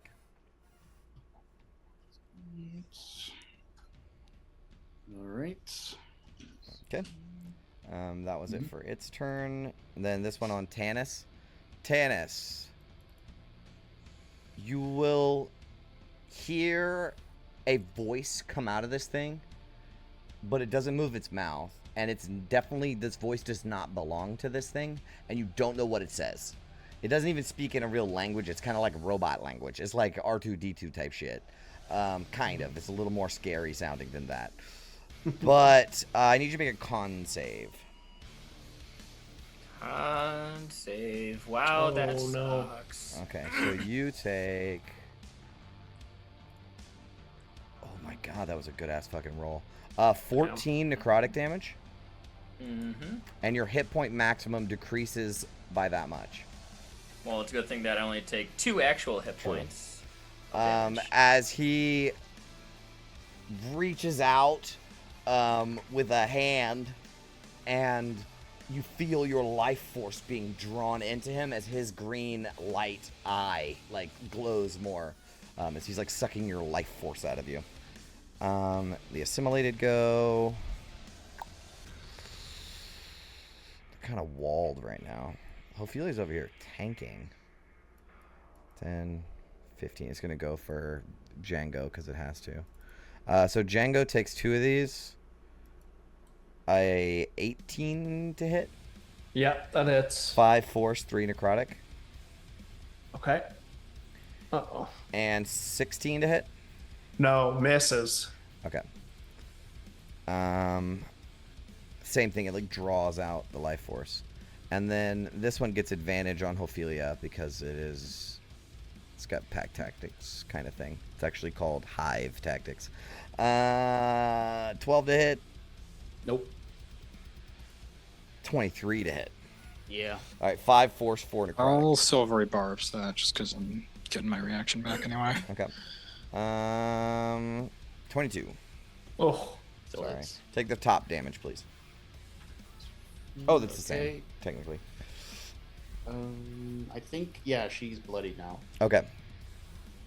does someone get advantage on something because of silver barbs? Yeah. Who? Yeah, I will give. Oh, I reminded you so. God, you have an Fair enough. inspiration. Shut up. Fair enough. He reminded me. Oh! London. All right. All right. August, it's your turn. All right, we're going into healing mode now. I'm going to swap bless for, or actually, hold on, let me double check this new channel divinity option.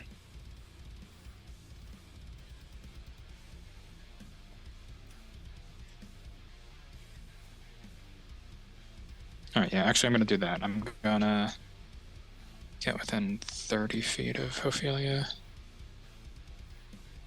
5, 10.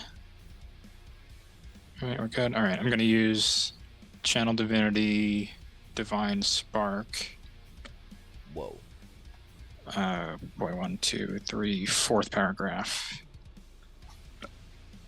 So that's 2d8 plus Wisdom, Healing. 9, and then I'm going to do a healing word on top of that. Wow. That's sick. Oh, wow.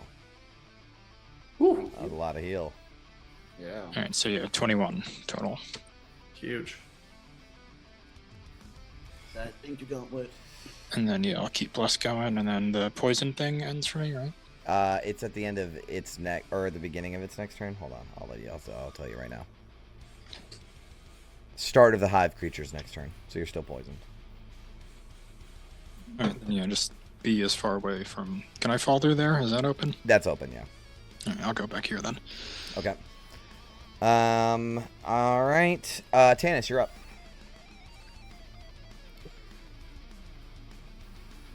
London will be fine if these things come for him. I'm gonna run past the Modron. 10.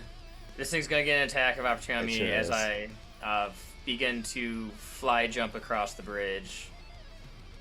Here comes 17. 17 is a miss. All right. I throw my shield behind me, Sure. and then I'll get into that spot there with Yeah. the last of my movement, and turn around and whip my Kopesh at this thing. Actually,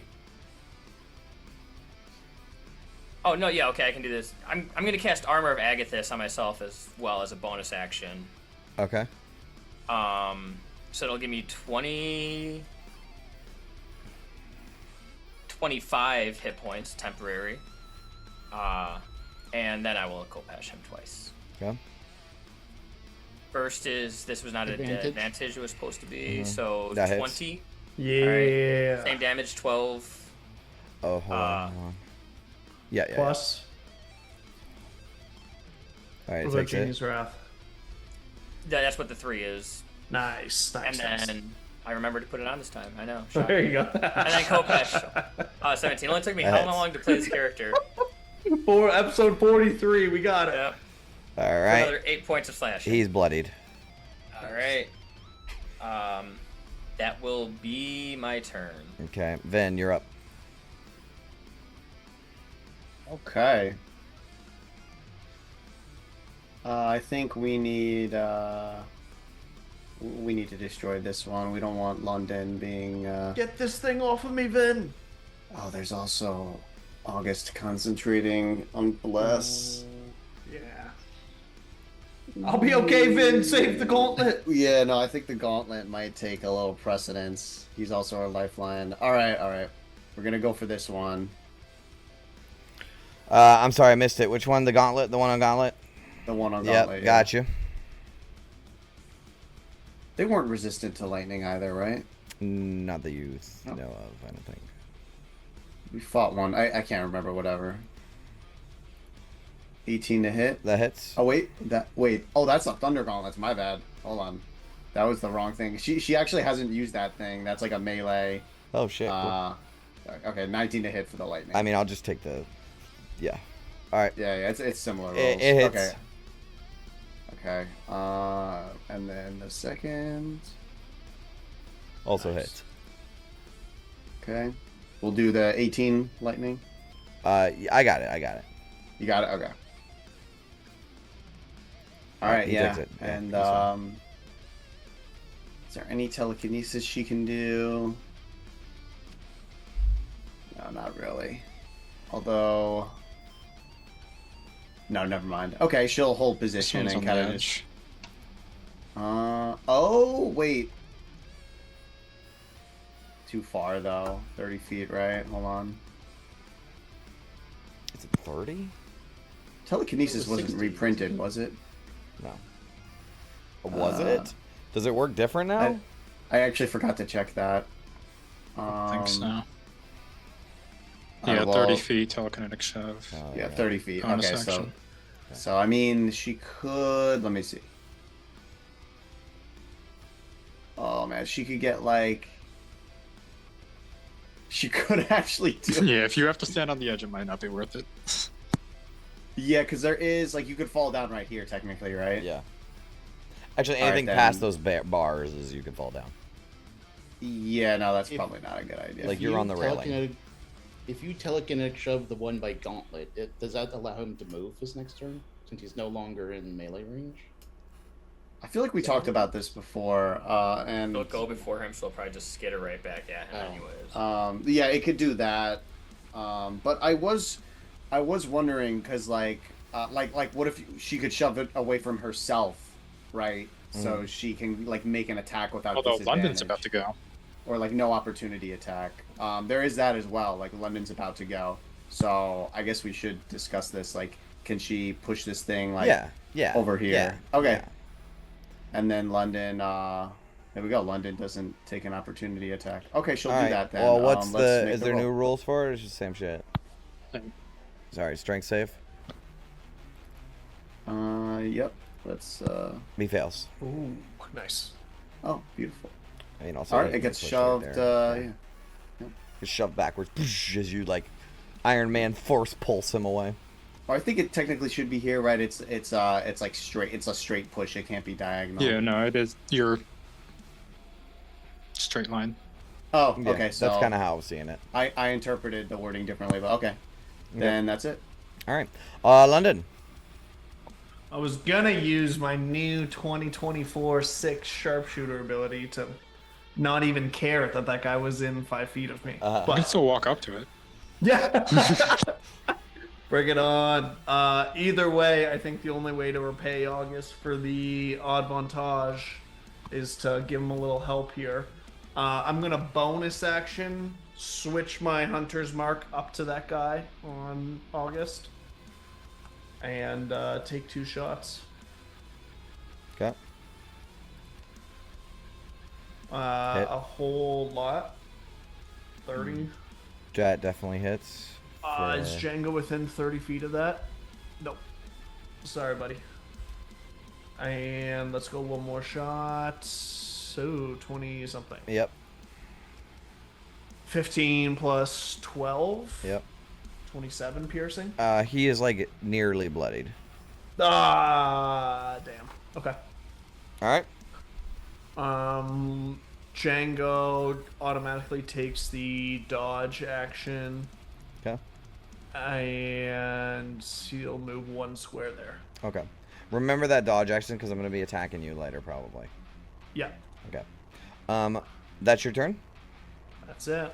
Real Sweet. quick, Yes. just as a point of reference, you can't switch Hunter's Mark at will. The creature has to drop to 0 hit points first, just to let you know. But I think he killed the last guy he had it I on. killed the last. Oh, I see. Never mind. I thought you just switched it. I thought about that No, too. no. Yeah, But this guy I was like, I died. think the last time he used it, he I take killed the back guy. what I said.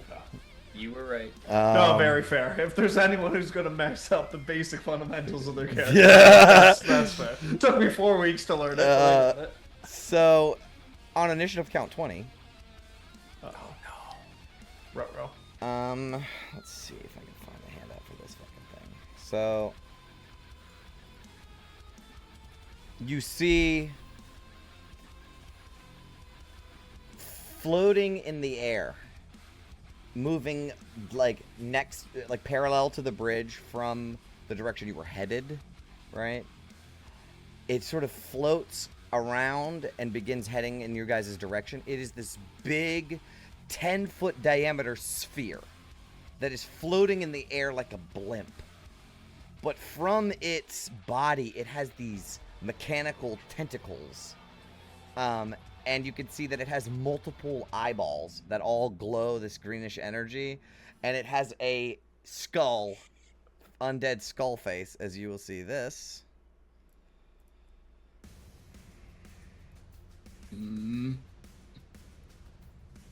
Float into range.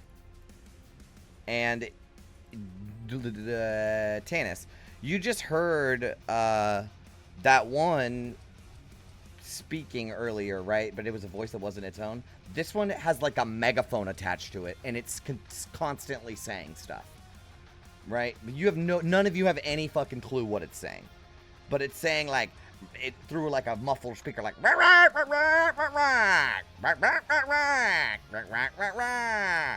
as it will float. How much movement does this thing have? This thing is so fucking awesome. This is like my favorite one. Okay, he doesn't have much. So we'll move to, where was he? Like over here? We'll move him like there. Fuck is this? So as he moves in, right, and he gets close, the Modrons and all of these creatures that are within range of it boost in necrotic power. As this thing seems to like be some sort of beacon of like giving them more power. Oh, fuck. Let me make sure that that's actually what that does. The Necro Relay. They have, all of them have advantage on attack rolls and saving throws. And if they start their turn with 0 hit points, they automatically gain 1 hit point at the start of their turn. Not the ones that are already dead, just now. So if they hit 0, they automatically always come back up with 1 unless their body is destroyed, is what it says. But I won't count that for the ones that are already dead. Now, it's going to use its... Oh my god, this thing is so fucking nasty.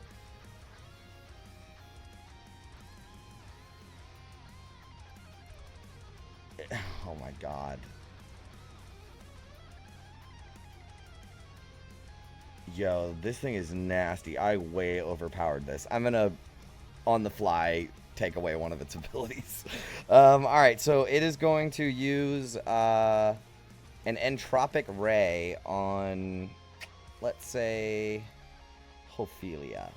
Ophelia, a green energy beam shoots out of its eyeball for a 9 to hit. It doesn't. This one doesn't get advantage. Nope. Okay. And then on a hit or miss, each creature in a 10-foot radius sphere. So, Tanis, you need to make a con save. Both of us? No, just Tanis. Oh, Yeah, actually, both of you. Yeah, both. Sounds of like you. both of us. Yeah, it is both of you. So both of you make a con save. 16. You succeed. 10. Okay, Ophelia, you fail. You take a D10 of necrotic damage. Assuming his buddies are immune. Yeah. They're immune to necrotic. So it shoots out this beam, and then the beam detonates in like a sphere of necrotic, like a bubble of necrotic energy in a 10-foot bubble. So you dodge the ray itself, Ophelia, but then this bubble kind of sucks the life force out of you. And as it does, it goes up, like you can feel this necrotic energy draining from you, and it manifests as this green wisp that floats up to the thing in the sky. This thing seems to like all of them are like trailing this energy that is floating up into this thing. Ophelia, it is your turn. Before I start, Lulu's not on initiative. Lulu is going to take her turn. She is so far down. I technically went out of turn with this guy, so I'm just going to put him on initiative 20. Because there's no more things coming. Alright. Lulu's going to go ahead and take her turn because she hasn't taken her turn in a while.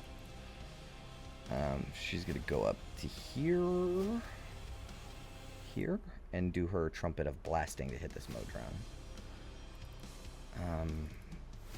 I think technically this thing's unaligned. Or like lawful neutral. Which is so strange.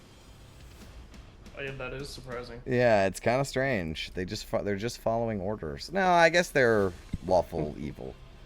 So I guess they will take the damage. Yeah, it was lawful neutral, then it got turned into a hive monster. Lawful evil, you're right. Okay, so somebody roll 48 plus 4. Then chalk that shit up. It's gonna roll a con save. 36 coming up. Wrong. Yeah, Digit in the tens place. Oh, it fails. Alright, it takes the 16. Ouchie, it's almost dead.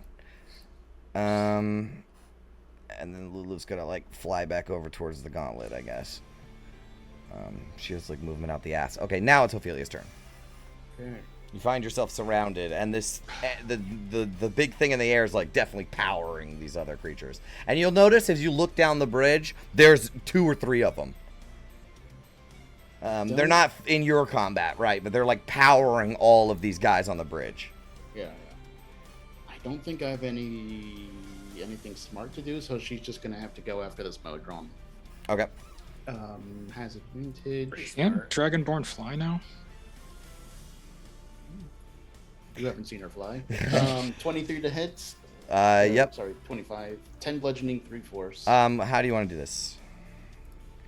Is it truly dead? No, it comes back with 1 hit point. I forgot about that. So you will watch as you slam your hammer into it. It bashes into the side of the railing and falls over. Big dent in the side of this metal sphere, right? And then you'll hear like on the radio broadcast like, and the necrotic energy swirls around it and it rises back up. It's not even prone, like it's just still there. Oh! Gonna go for another hit. Yep, that hits. You knock it back down and it comes back up with 1 hit point. Oh. This keeps happening forever. Oh, no. Okay. So, well, we've learned something. Yeah. So nothing. Yeah. So this wasn't entirely wasted. That's both her actions. She's gonna say to Tannis, I think we're just gonna have to go after the big one. Glad we think the same. Let's go. All right. Then, That's rough. sorry, I'm just reading. Then as a bonus action, she's going to use Draconic Flight. Oh, shit. And I think, yeah, this is the first time she Call used it. that. So as she looks towards this giant thing floating in the sky, she kind of rears up, puts her shoulders out, and you see these 2 energy wings, this black kind of crackling lightning as the rest of her energy is, sprout out from her black as she begins to hover off the ground. Sweet. And this gives her, I think, just 30 feet of fly. Yeah. I imagine this thing's 20 feet off the top of the deck. Yeah. So she's going to make her way there. She is going to get attacks of opportunity, but 3 of them. yeah, nothing. I don't think I can do anything to stop that. All right. Do you want to take them then? The attacks of opportunity? That's real fucking rough. Maybe I Yeah, should. it's pretty rough. They have advantage and shit too. Yeah, and if you go unconscious over the sticks, it's over. Yeah. Okay, no, she just said cast fly, but she's going to do something next round, so that's it. That's all right. Cool. The crawlers go. I think this one, since it kind of already uses things, is going to go 5, 10, 15, 20, 25, 30, 35, 45. fuck, he can't make it very far, can he?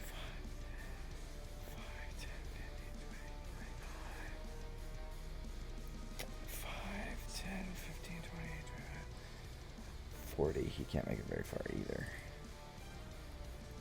So actually this one and this one will use their actions, and they'll get like here and here. So the one that made it to August was that one, right? So that one is going to, I think it already used its needle, so it's going to, it's a crawler, use its bladed legs. Here they come. 19. 7 slashing.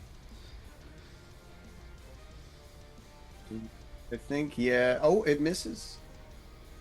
19? No, that hits, right? It was going for August. August. You know, that was for me. Oh, that was August. Okay. Yeah.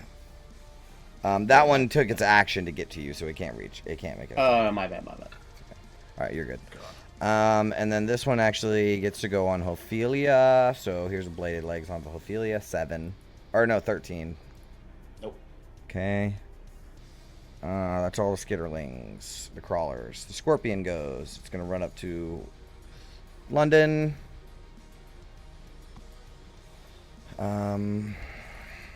2 bladed legs. 21 and 20 on London. Oh, bro. Yes. All right, for 12 plus 9. Okay.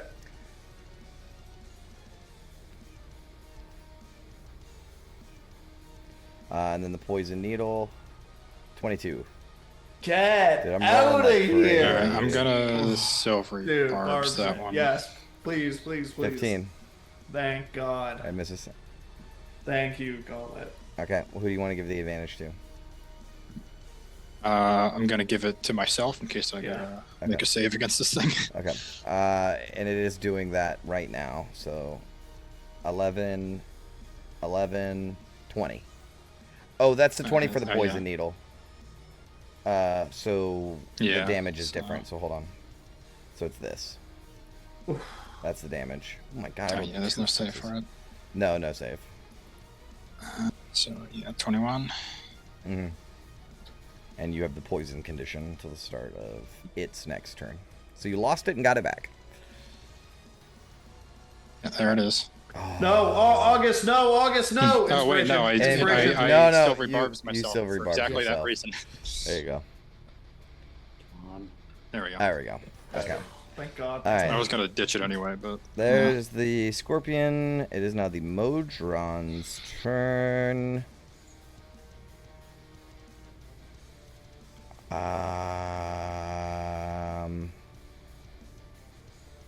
think it's gonna move for London actually. So 5, 10, 15. Okay, perfect. And it's going to light up the rotating saw, and it has advantage on this attack. 19. Glancing blow. Damn, that's crazy. All right, so 4 plus 5. Oh boy, we're not looking good here, boys. This one's going for this one in the middle is going for Tannis. With a.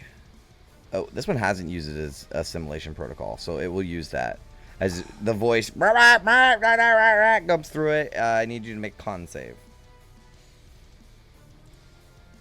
14. You succeed. We just beat it. So you take nothing. Yeah. I like that. Yeah, you do. Nothing happens. He tries to like reach his hand out as the necrotic energy siphons through him and up to the thing above him, but you dodge his hand, like force it out of the way with the shield, and nothing happens. Can't hit me with that shit twice. Yeah, I know, that's right. All right, so he's done. That's all the Modrons. Next up is the assimilated. One is on Ophelia. God damn, these things are nasty. Here comes 2 attacks. 21 and a crit. Jesus fucking Christ. I am not rolling bad. So it's 7 for the first one. The next one is, hang on, calculator. 6, 2 plus 3, 19 for the second one. Okay, she's bloodied. Okay.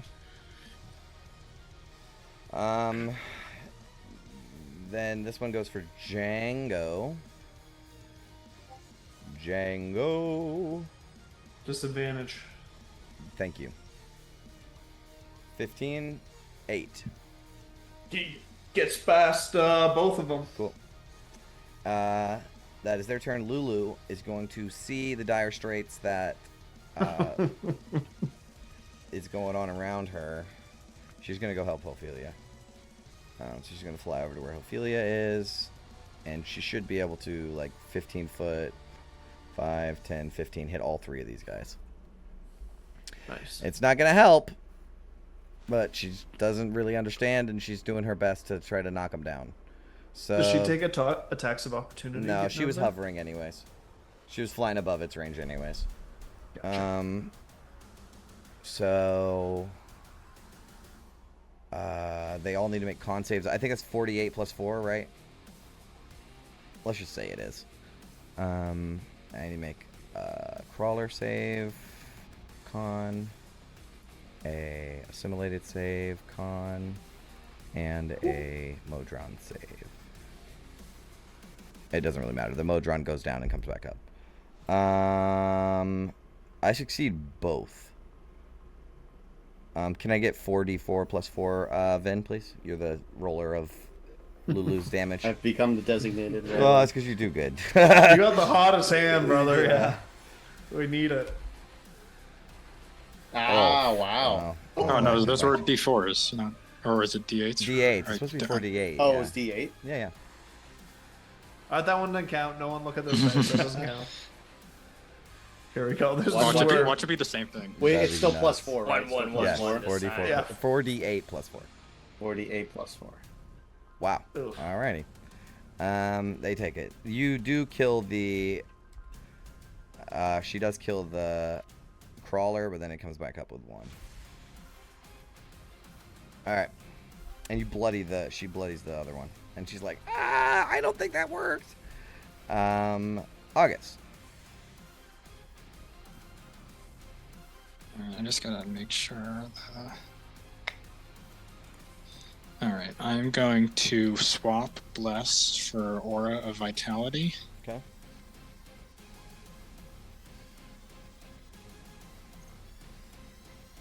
And then immediately give...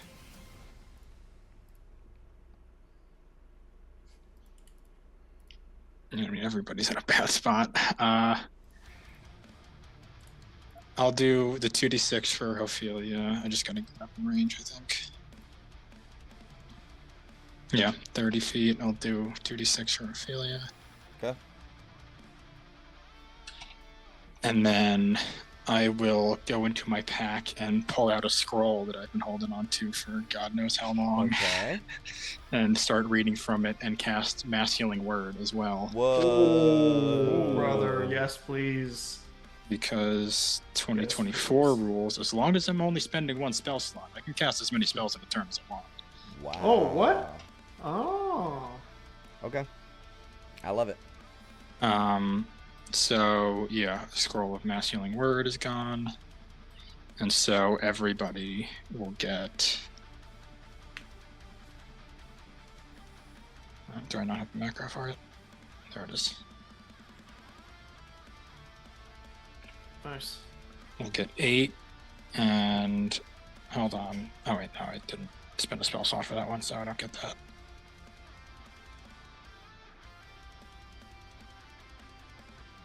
Although, you recall, Jay, do I cure myself with this poison? With a scroll, or does it have to be from my spell?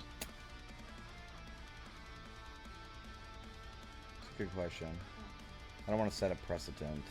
I'll say for this combat, because I don't know for sure what the rules are. Like, if a spell scroll counts as a spell, I guess it does. But it's a magic action now, right? So it's like, do you use a magic action to cast a spell? Yeah. So you're using a magic action to activate a magic item. So if that's the specifics of the wording, then no, technically you don't get it. Alright, fair enough. So yeah, that'll be my turn. Everybody gets 8. Ophelia gets another 9 on top of that.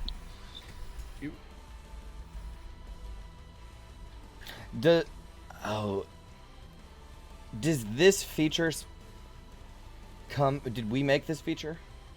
Yeah, it's like a combination of the old one, but with the Mercy Monk text. Is there a new Mercy Monk?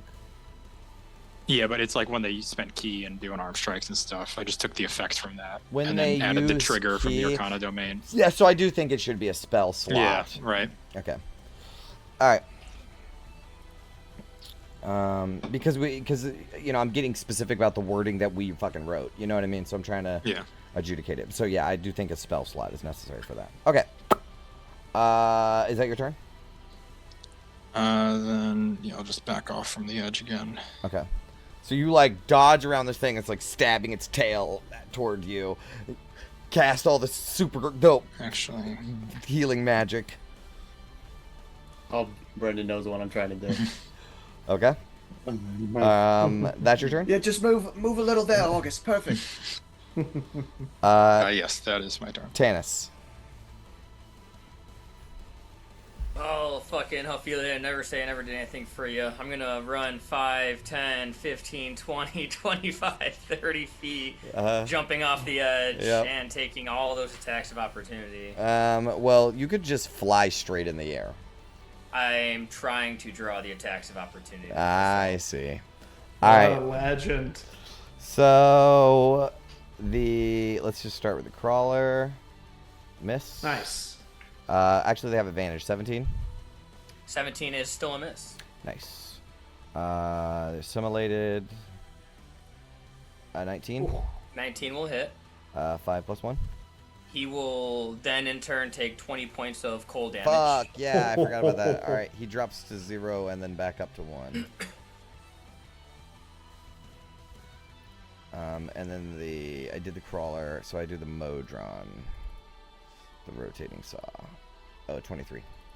23 also hits, which means he also takes 20 points of cold damage. Okay. Same thing. He's already dead.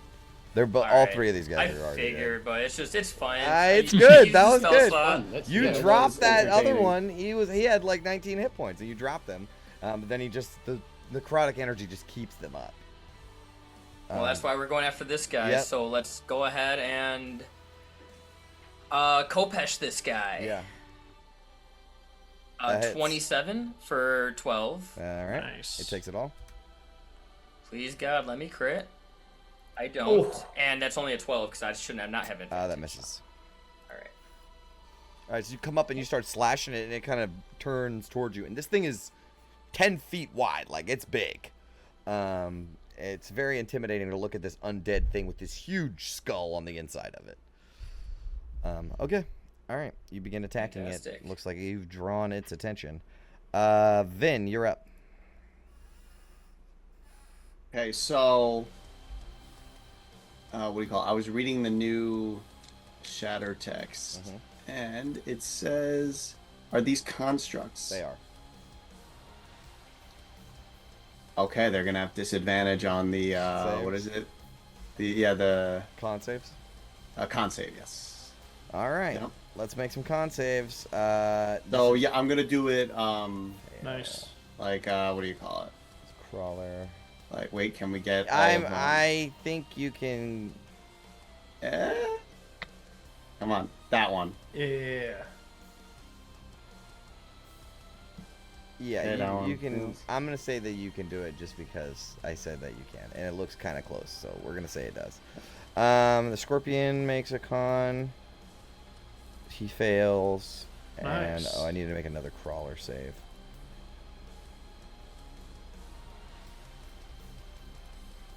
They all fail. Hell.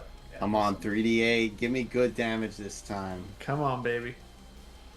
All right. I mean, so many ones I'm rolling. All right, all of them stay up. Fuck.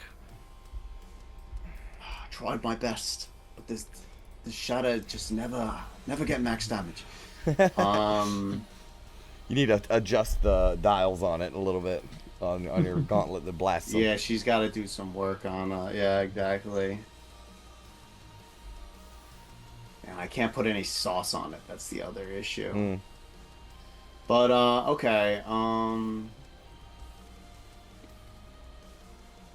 does she want to be near that crawler? I mean, it doesn't really matter. All right, she'll just she'll just hold position, I guess. Okay. That'll be her turn. All right, London.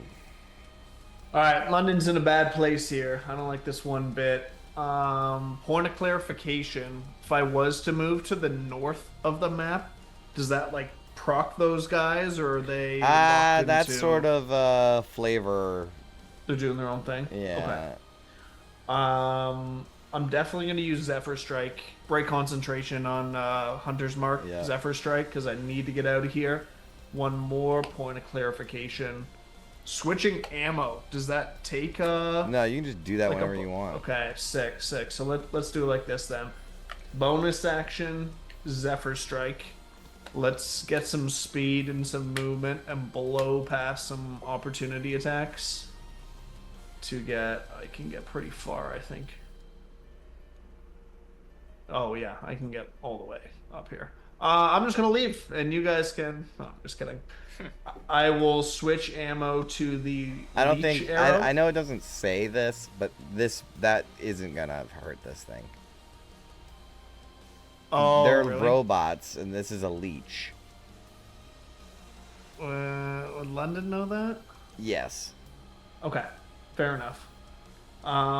Well, he's still gonna take a shot at the main guy that Tanis is Yeah. peppering then. Please be good. 28 That definitely hits. or 17. He takes it. And second attack will just be normal. 28 again Also for another hits. 7. Keep Alright. going, Tanis! You're chipping away at it as you fire behind it. Gets hit back. Its eyes flicker for a moment and surge with necrotic energy, and then it remains up. That's all I can do. Django will stay put. Dodge action. Okay. On initiative count 20. More show. No, I'm just kidding. Oh, fuck. All right. So this thing is super nasty. So it's gonna go ahead and at least move.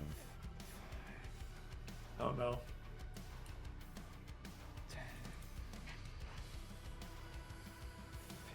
It moves away from you, Tanis. Kill it. Do I get an attack? Yep. Okay. Uh-oh. I will take it. For a 24. You for hit it. 9. That 3 should not be in there. Okay. So it does move to get more guys in its aura.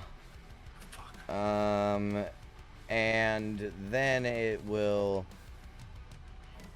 use its ability Directive Drain. Oh, man. So Tanis, August, Lulu, and Ophelia. You will feel something like tugging at your chest, like it's tight, and it draws life force away from you guys up into itself. I need each of you to make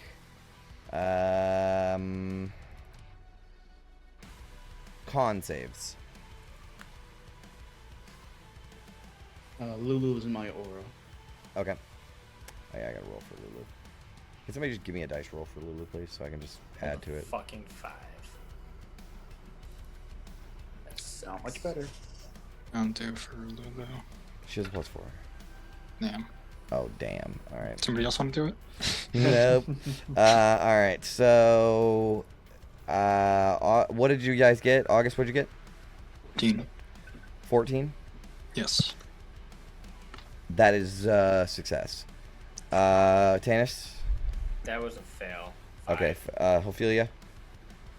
9. Yeah, you failed. And then Lulu fails. So the failed people take 34 necrotic damage. Ophelia's down. Shit.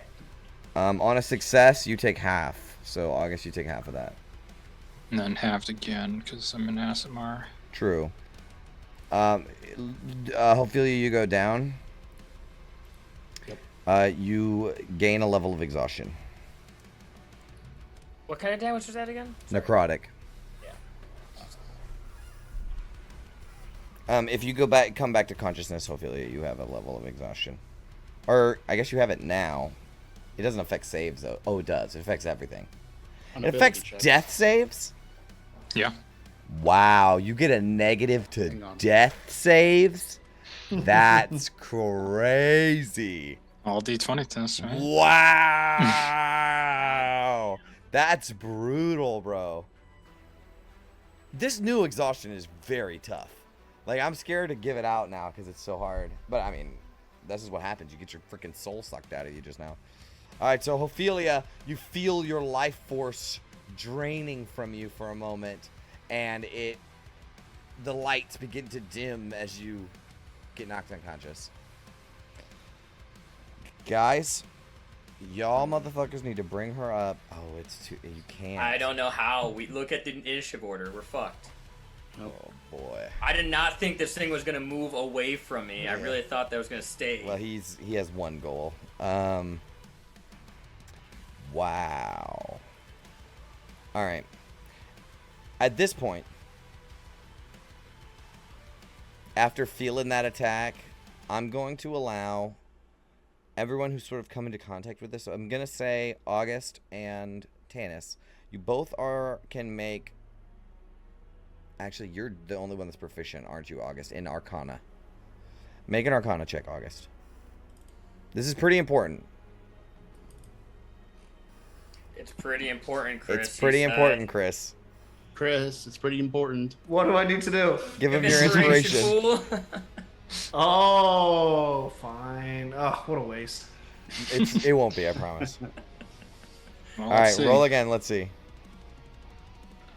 14. Okay, I will give you a tiny bit of information. As you feel the necrotic energy pull on you, something clicks in your mind. Like the type of magic that this thing is using is not something that a construct should be able to do, right? But it is still a construct. So you have a feeling that there is magic and machine together. I don't know if I can't tell you what I'm trying to say. I can only explain it really shittily because you didn't roll super great. I think I have an idea. Okay, but that's all I can really say. my turn's not over for a while. I know, but that's all I'm gonna have. That's all I can say is these things are powered by necrotic magic, or necromancy magic. That is it for its turn, though. That was its recharge ability, so don't worry. It's gonna have to roll to see if it gets that back. Ophelia, I need you to make a death save. That's disadvantage. Why? No, because exhausted. No, it's That's minus minus 1. 2. Bro. Or minus 2. Just 2. That is insane. There's no way that's the rule. Bullshit. There's no way that's the rule. Says when you make a D20 test. Jesus, yep, that's one failure for Ophelia. Woof! Alright, it is the crawler's turn. Aura should be off. She's no Start longer... on this side of the map. So they're all coming in. Take this.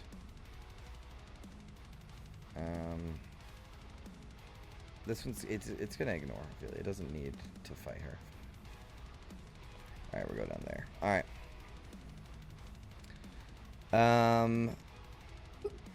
Because it doesn't want. Yeah, it can't. Okay. The crawler's gonna attack. This one's for Django. 7. Miss. All right, this is for. There's 2 for Vin. Fucking. Oh, actually, would have advantage. It still misses. 9 and a 14. Yeah. Even with the advantage, they would. Oh miss. no, not you. Those ones on you. The one on the. All right, cool. August with advantage, crit. Oh. Uh-oh. Alright, I mean, 10 isn't the end of the world.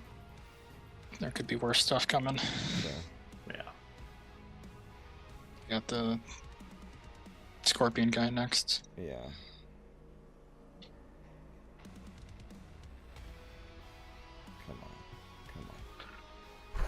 All right, you're good. That was all the crawlers. Next up is the scorpions. This one's moving up to Vin. And this one's going for August. So we'll start with Vin. These are not with advantage.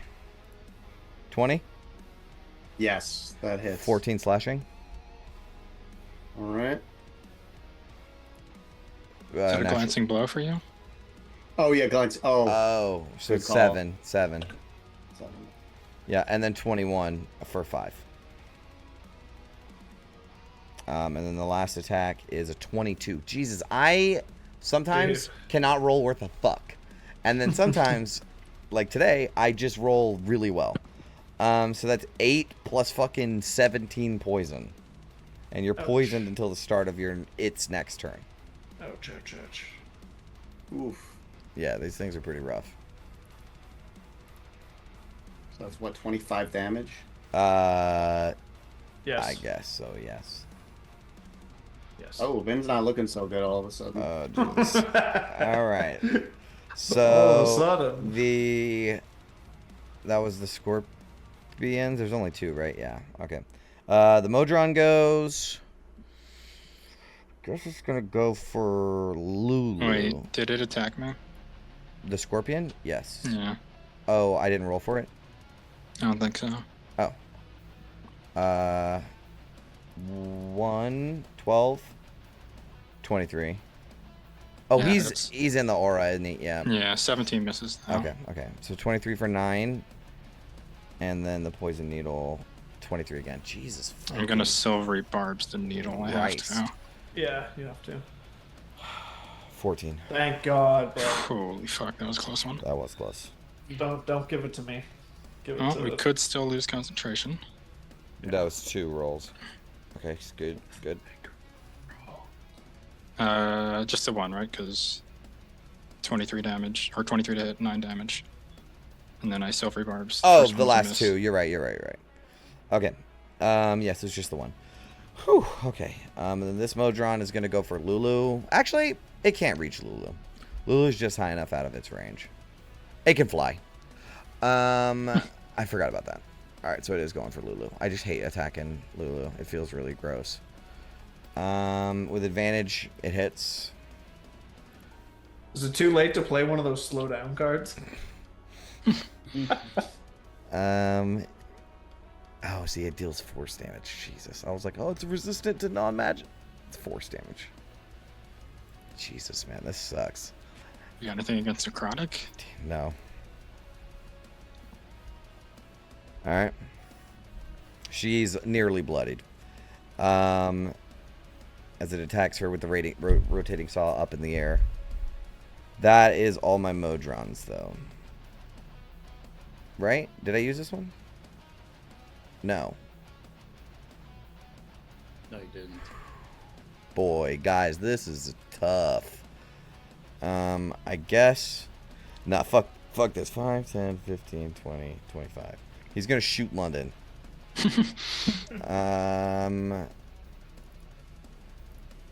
20 to hit London. Yeah. 8. Okay. Alright, assimilated go. Okay, so here's where it gets interesting. Ophelia, you are unconscious. Tanis, you watch as this assimilated reaches down and grabs Ophelia and begins dragging her towards the edge. But he can't move very far because he's very slow. So that's what he does.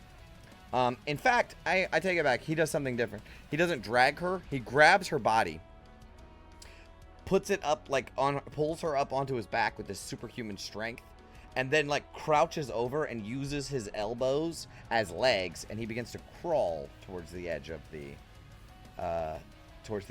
bridge. Lulu's go. She's in the middle of a heated combat, but she knows that she can't hurt these things. I bet she has range on her thing. How many of these things does she get? Horns does she get? 3? Cool. She gets to do another one.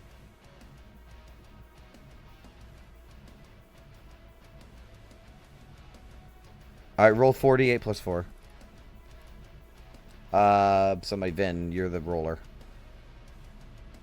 My goodness. Fails. There we All go. right, it takes 28. Good roll. Jesus, that was a good roll, roll. too. All right, it's bloodied. The witness in the air is bloodied. Because she can reach it. Like, her trumpet's 15 feet. So even if she's only 10 feet off the ground, it's only 20 feet off the ground. So she can just aim her trumpet upwards and hit it.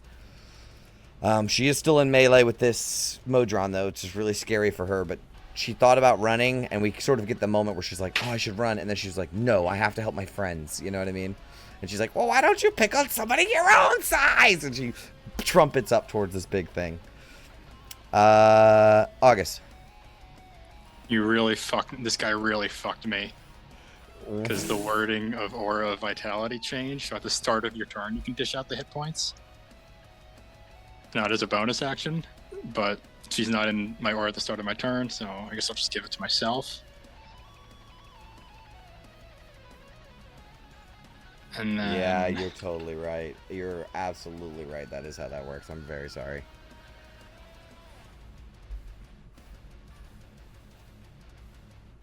Alright, still kind of locked down. Alright. I'm gonna bonus action, Magic Initiate Feat, Healing Word. Okay. On Ophelia, of course. Okay.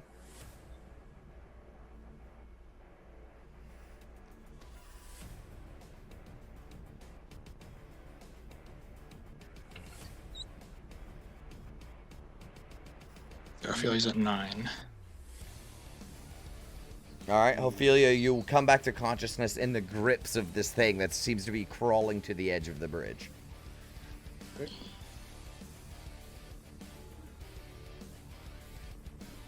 I'm not sure if this is what you meant with the Arcana check. Okay, we're gonna find out. But I'm gonna try Dispel Magic on this hive creature. Okay. So you cast it? Yes. Sweet. So here's what happens. It has a range too, huh? 120 feet.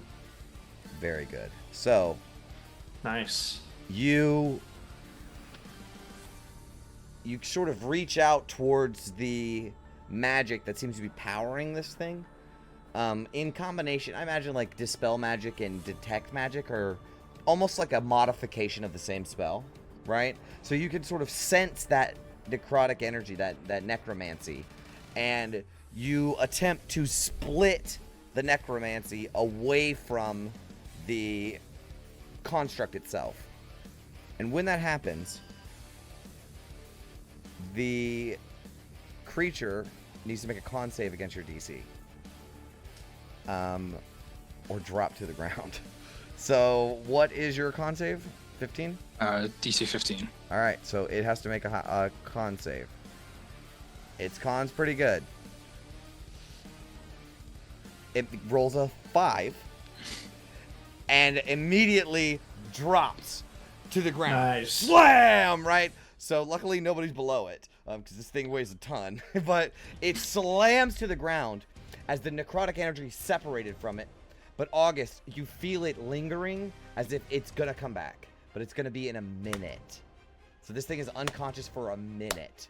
Oh. Oh, Nice. shit, okay. Nice, That's bro. big. Nice. Yes. So it is Huge. unconscious for a minute. Whew. And August, after doing that, you have a feeling that could, in theory, shut down all of them in that same way. You would just have to single target 3rd level spell each of them, right? But that could occur to all of them. They have like a shutdown protocol.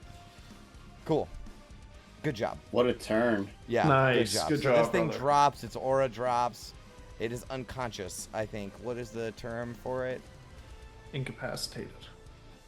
Unconscious is a Unconscious. condition. It is unconscious. Nice. For 1 minute. All right, we got 1 4th level left for Revivify, but we're running on fumes here. Okay. So that is your turn. Next in the order is Tanis.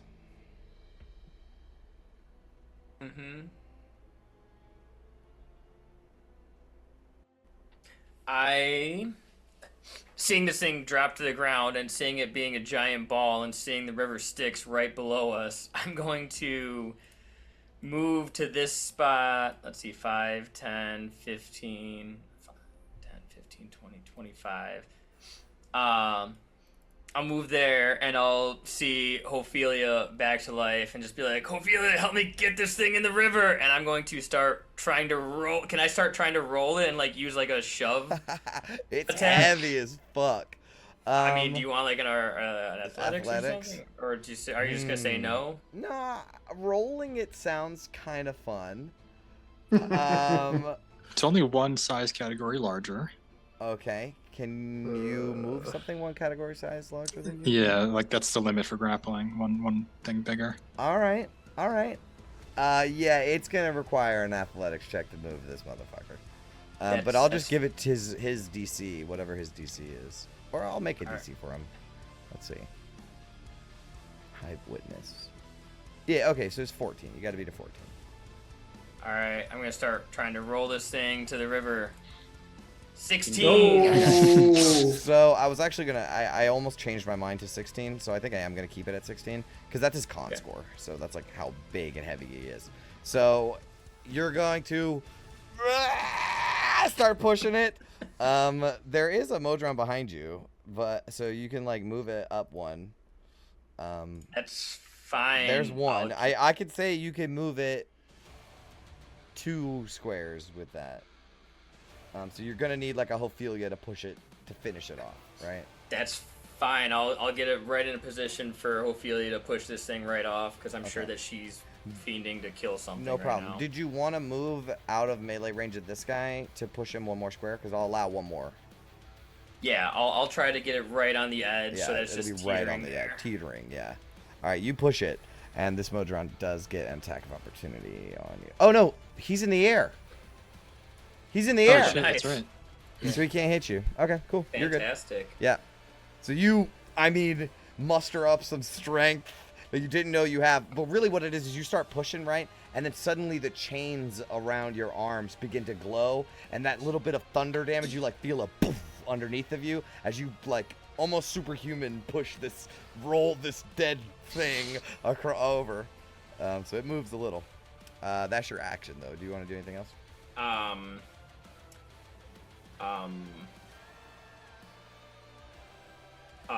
No. Okay. Vin, you're up. Okay, well, situation's looking a little bit better. How hurt are these 3 looking? All of them have taken damage. I'll roll. Actually, they're roll all the dice bloodied. once again. I don't know if this is gonna finish him, but Vin in her situation can't think of anything else to do except blast him with shatter. Okay, now this shatter. What? How big is it? A 10-foot circle? It's a 10-foot circle, Okay, so you really can't hit this guy right here. These 3. Yeah, you can hit that one. Yeah, you can. Yeah, hit those 3. Yeah, I figured I could get like 3. Yeah. Yeah. Okay. All right. Go ahead and roll damage for me. Let's see. Because I think no matter what, this one's dead. Oh wait, did I? Hold on, I think I clicked the wrong thing. Shatter. Yeah, 16. Okay, so that one's automatically dead, no matter what it saves, and this one is 2. And then this Nice. one needs to make a scorpion Con. 13. Disadvantage. 13, yeah. So fails. It takes the full damage. It couldn't survive another hit just like that one. But that it's very bloodied. All right, better than nothing. We'll take it. Does she want?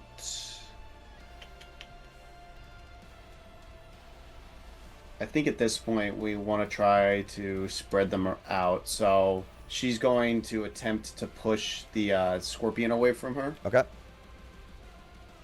It's a strength save. That's a strength save. Fucking 5. Yeah, she definitely beats that. So it gets pushed like here. Mhm. And then she'll take the attack of opportunity from the crawler. The crawler, yeah, and she'll what's her movement, like 30? It misses. 35. What is that from her armor, the 35? I Probably. think it is. Yeah. And we'll go all the way near London. Okay.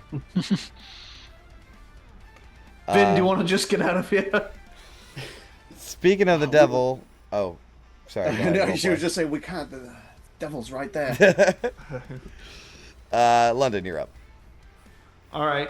London is picturing this invasion and going to channel his Wayfarer background to use the lucky feat and get advantage on some of these attacks here. Okay. Let's go 1 on this guy. Show me. Just trying to free up August. I got you. 9 piercing. That hits and does damage. Ugh. Still up. Okay. All right, second attack then. Mm-hmm. I'll burn another lucky die Okay. to also get advantage. You got Hunter's Mark too, right? I do, but I wanted to use it to command Django. It's if dead. This doesn't. Yeah, that's what I was hoping for. Okay. And I'm gonna tell Django to start helping out too and attack this guy here. Django will use a spark bite. Come on, 15. He bites onto it and just like the dune rats, Nice, yeah. throws Good it training. around and tosses it into the river. Beautiful. All right, that's all right. That's a good turn. I think the tides are turning here. Yep. All right. The witness is dead. Ophelia, or unconscious. Ophelia, it's your turn. All right, so coming back to consciousness, I guess on the back of this thing, she sees the edge, and with a second wind, she kind of goes, as she roars out, and 3 motes of electricity rip out from her Order of the Companion symbol as she casts magic missiles. What? On this one, Yes. this one, and I believe this one is also at 1 HP. Yeah. All All of right. the ones that are 1 HP are gonna get a magic missile. That one's Good dead. job, bro. This one that's on you is dead. Yep. And this one over here is also dead. All right. Dude, excellent, excellent. You blast out these electric bolts that strike, very reminiscent of how the black lightning struck El Terrell, and it strikes these creatures and they die. Hell yeah. Half her movement to get up. Yep. I think that's her action. That is her action, yeah. Yeah, So you so can't she push can't- this guy this turn. She's going to bonus action heal Tanis, lay on hands. Okay. No, wait, yes, because it's not a spell. I can do both. Hang on, let me check the rules. I'm sorry. Yeah, no, 100%. Yeah, no, you're not spending a spell slot. for It's Lay on not a Hands. spell slot. Okay, yeah. So, Tanis, you get an extra 15 health. Oh, wow. Thanks. Okay, and she's going to line herself up to get ready to help push if he needs it. In that Okay. turn. Oops, it's the crawler's turn.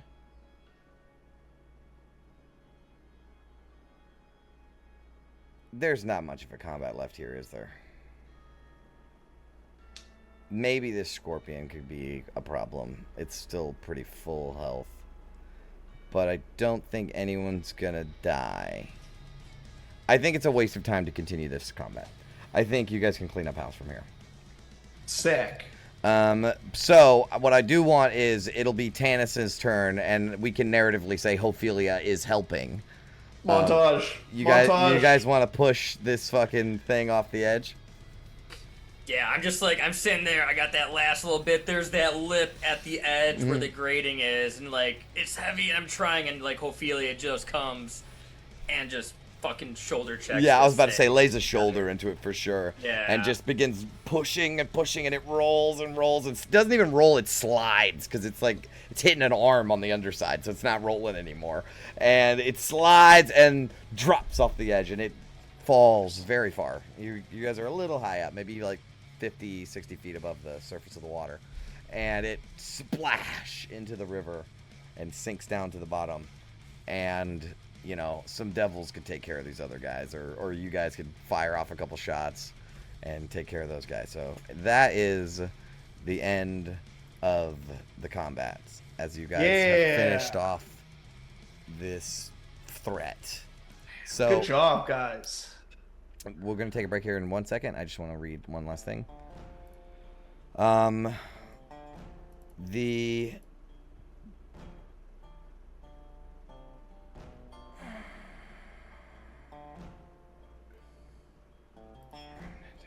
where's my thing? Okay, so the combat sort of ends all around you, right? There's still some stragglers, like just like you guys are dealing with stragglers, right? Like I imagine actually, you know what really happens is they skitter away, right? And they're hunted down by other devils who stab into them and continue the fray. So there's a little bit of scattered combat, but besides that, like you see an explosion of fire as one of those blimp-like Modron things crashes into the bridge, and the combat sort of fades out. And there is as you guys are catching your breath, some of the devils around you are also kind of catching their breath. And you will see Kovic flap his wings towards you guys and land right in front of all of you. And he'll say, in common so that you all can understand, "You did not run."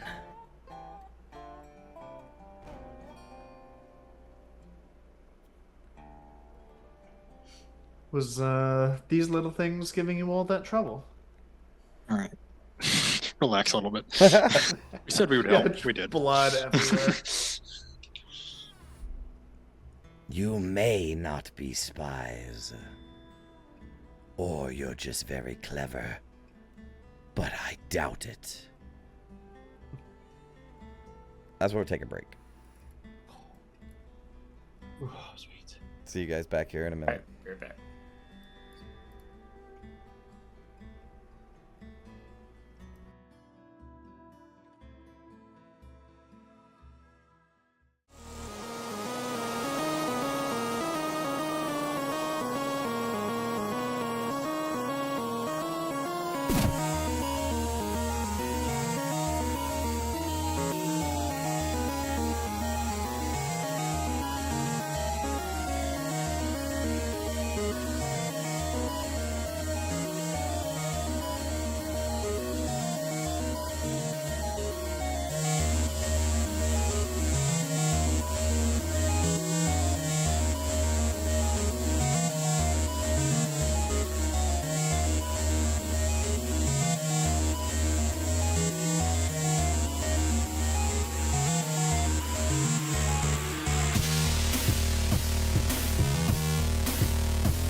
Okay, somebody give me a mic test real quick. Check. Talk. Okay, cool. All right, so we pull back in as you guys are standing before Kovik, right? And I cleared the map, but imagine there's a lot of devils nearby, and a lot of them are like there's some dead devils, and their bodies are already being dragged towards the edge by chain devils. So chain devil will like wrap a chain around it magically and begin pulling them, and it seems like they're gonna repurpose them or bury them or do something with them. They're not just like chucking them.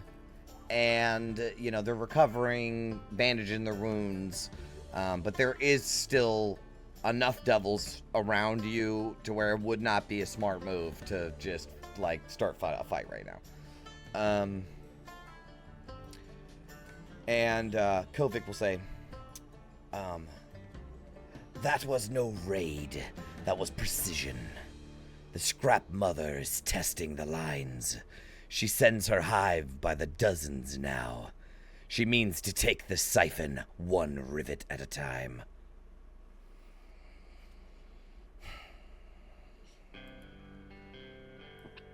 Yes, it's not the first time we've encountered creatures of that sort either.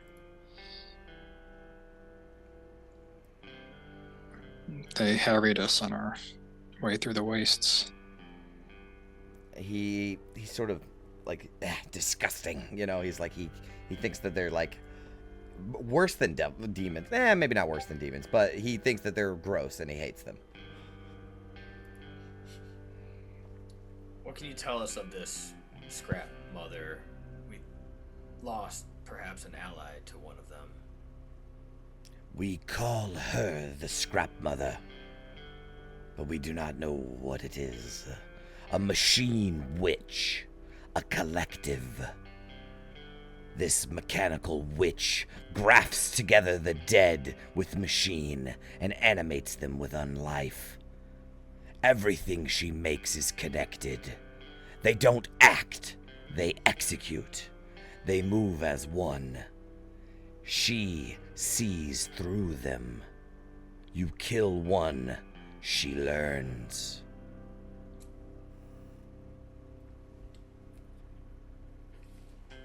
Can she see through these things, do you think, when they're still after they've been destroyed? He doesn't think so. That's good. They come from Disward. Our scouts track her hive to the deep wastes. Nothing lives out there. Nothing sane.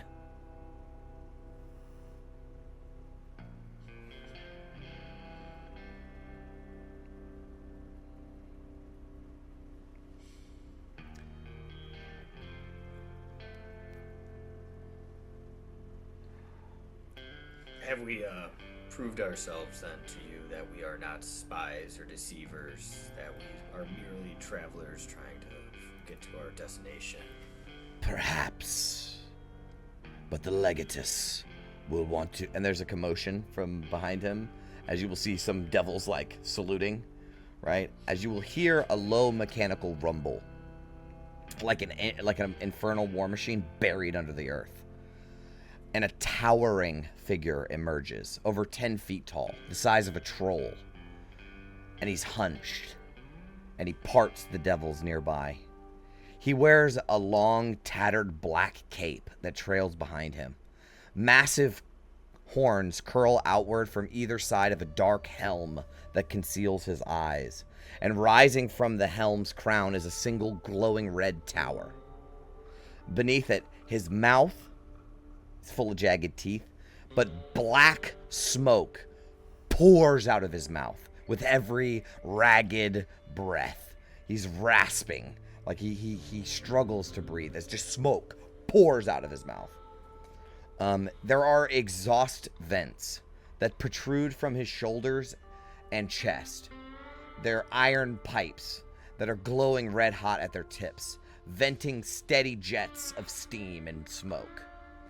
There's deep scarification carved and branded into his flesh all over his body. He's basically like shirtless. But the strange thing is there's a dull orange light that glows from within his chest cavity, as though something inside of him is burning. And there is a small red-skinned imp that flutters beside him. The devils salute him without command. Kovic does not.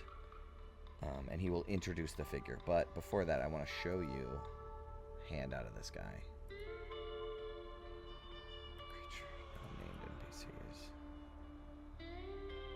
Bitter Breath. Where are you? I bet he's in Warlords. Yeah.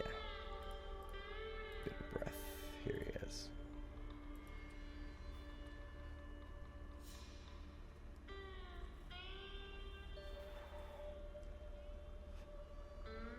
As he approaches, Kovic will say, "Legatus, Bitter Breath." And he will turn towards him. "Legatus, hive attack struck the bridge. Minimal casualties. These unknowns held the abyssward flank during the breach. Effectively. They arrived aboard an unmarked tormentor. Claimed neutral intent. Requested passage. They carry no banner, but they travel with a celestial." And he motions over towards Lulu. Now something wild happens. because Lulu sees Bitter Breath, and suddenly she begins to glow as her and August both lift off of the ground, their eyes glowing bright as she triggers a memory. During that, right, we're going to talk about that, what happens for them, but for everyone else, the moment that Lulu and August light up, the imp next to Bitter Breath flinches and snarls something infernal, right? And Kovac draws his swords instinctively. The remnants that are around soldiers, they raise their weapons, and Bitter Breath raises a fist, and they all freeze. Right? But there's like this moment of like everyone's thinks that they're about to explode or something, and the Bitter Breath tells them to hold. Do you guys say anything or anything? Stand down. This happens. Untrusting. Everyone is full of tension, and it only lasts a couple of seconds when it ends. But for those couple of seconds, August, there's darkness. No, not darkness. Just thick, choking dimness. Your mind feels like it's wrapped in wool, heavy and slow. Thought doesn't come. Time doesn't pass. Everything is muffled. You feel sluggish. There are bars around you. A cage. You sway with movement. A low, rumbling clatter beneath you. The creak of rusted wheels. Through the bars you glimpse crimson sky. Dust. A river of blood. Devils ride beside you. You feel their presence. Cold. Wrong. And you know them without knowing. They're Zariel's devils. Blackened iron armor, crimson trim. And they're escorting you. Hauling you. But then something tears through your haze. A shriek. Metal on metal. Followed by a blast of heat and force. The cart buckles, the world lurches. You crash against the bars, and the convoy explodes into chaos. Devils are shouting, orders barking at Infernal. Figures surge in from all sides, more devils. They fight with fury, precision, hate. Your cage is hit. It snaps open as the transport flips, and you tumble out, wings flailing, rolling across the cracked earth. Your head throbs. You can barely stand. And then you see him. Towering. His breath like black smog. A helm covers his eyes, but you feel him looking at you. He steps forward, one slow step, then another. He's coming for you. His hand rises to grab you, and then impact. Something slams into him from the side. One of Zariel's devils, roaring, a glaive blazing with fire, and the battle swallows him again. A chained harpoon pierces the dirt beside you. You know you can't stay. So you run, or crawl, or fly. You don't remember. You just go. You go until the world becomes heat and blood and confusion, and eventually even that fades, until there's nothing but silence and wind and the taste of smoke in your mouth. And then, nothing. The memory unravels like ash on the wind, and it fades. And you come back, and there's devils pointing a bunch of crossbows at you guys, and swords, and fucking javelins, and whatever, glaives and shit. I put Bitter Breath on the map here.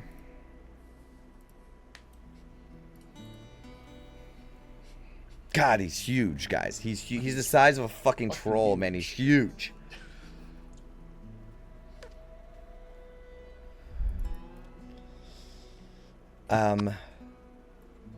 So, do any of you speak Primordial?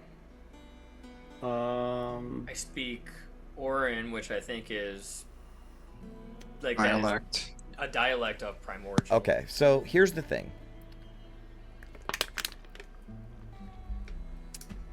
Bitter Breath, as he speaks, he doesn't speak a language because he cannot speak.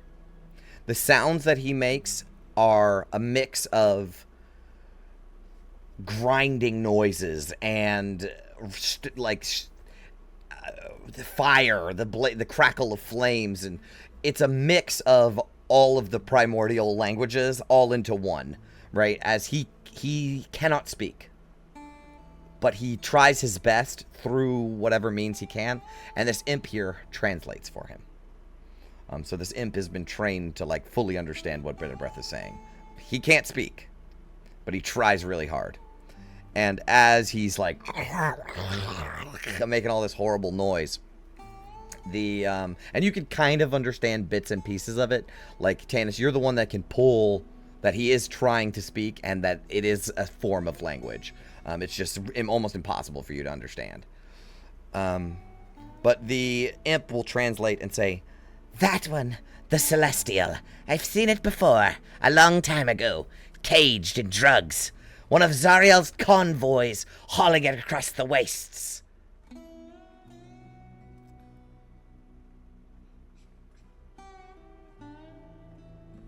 Yes, apologies, I didn't mean to alarm you, but that's what that was. That triggered some sort of memory, and...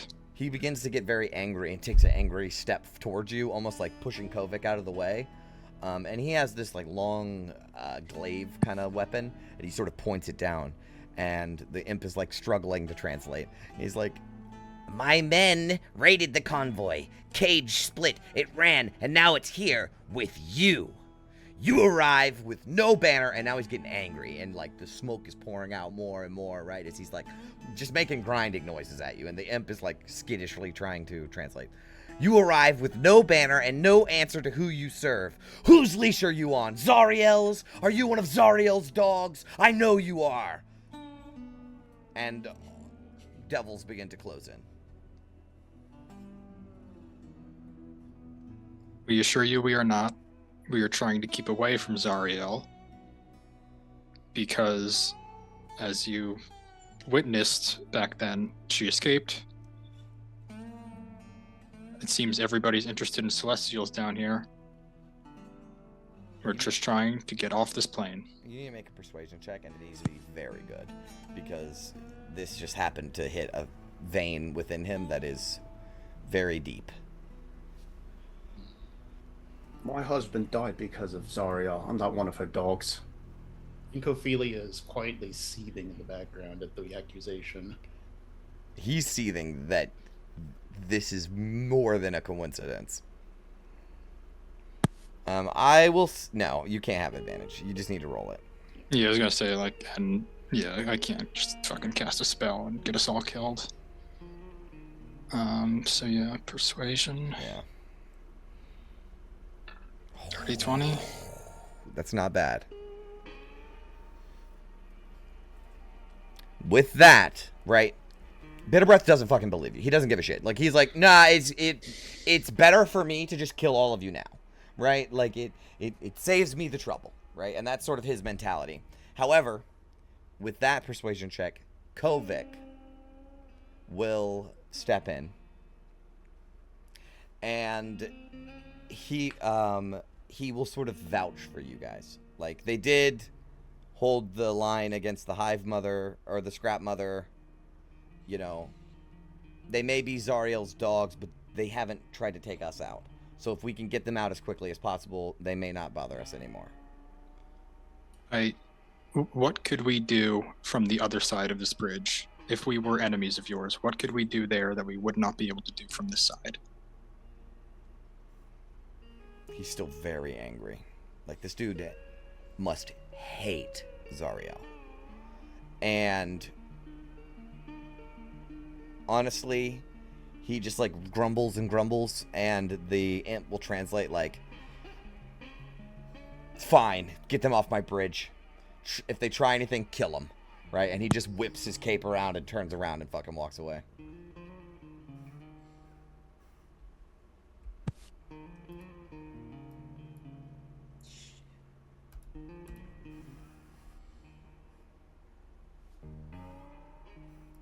suppose we should be taking our leave then?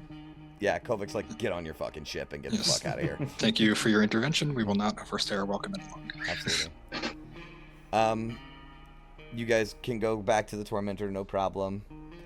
There's a couple of dead hive crawler things on it. You gotta throw those off. You get on your war machine. You start to head towards the other side of the bridge. Then, yeah, go ahead. I'm sorry, go ahead. No, do Ophelia. This is greedy, but it's really ticked her off that somebody is claiming she works for Zara. Like, this has struck a nerve for her.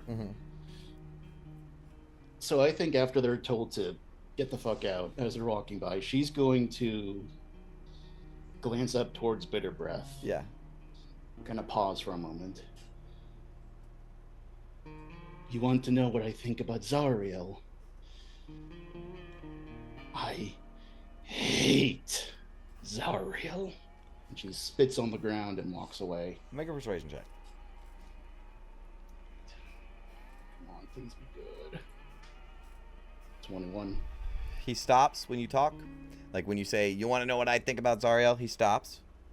He sort of looks over his shoulder. And when you say, I hate Zariel, spit on the ground, you see like the smoke pour out of the back of his like machine, like his engine is revving inside of him. Oh, he has an engine inside of him. Shh. But like the engine inside of him roars.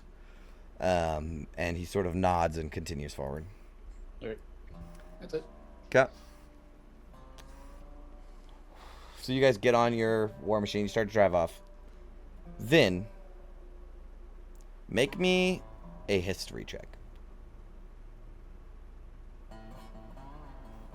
Hey. All right. As you're driving away, you pass a panel you pass a section of the facility where there's like a opening into the building itself of the Soul Siphon. And you can see some of the machinery, and it just catches your eye. But you notice a set of astral pistons that the machinery operates out of. Like the machinery uses astral pistons to operate. She'll kind of slow Yama for a sec. A Be devil, like, "Guys, a guys." devil taps the side of it with a halberd, like keep fucking moving. Yeah, she'll just like shift to lower gear or something, and be like, she'll say an infernal to the devil, like, "Oh, the engine's sputtering," and then she'll continue moving, and she'll try to kind of like whisperly be like, guys, there's astral pistons there. I think at least from what I know of them, that's got to be them, and she'll kind of like point towards the open panel. Yeah, it's like so you can like see through a crack, like a window inside the facility, and yeah, there's like a wall of them. A wall of them. Yeah. Wow. All right, we'll file that away for later, and let's keep on moving. Yep. We are in no shape to do anything about that. Yep. So you guys start to head out. You will notice as you're driving, because like I said, the bridge is long, right? So as you're being escorted out, you will notice that it appears that the devils here are working on the siphon. You saw like a little bit of smoke when you saw the siphon, but it was like a sputtering out of the exhaust. This machine is not running. This soul siphon is not running, and it appears that a lot of devils here are working on trying to fix that.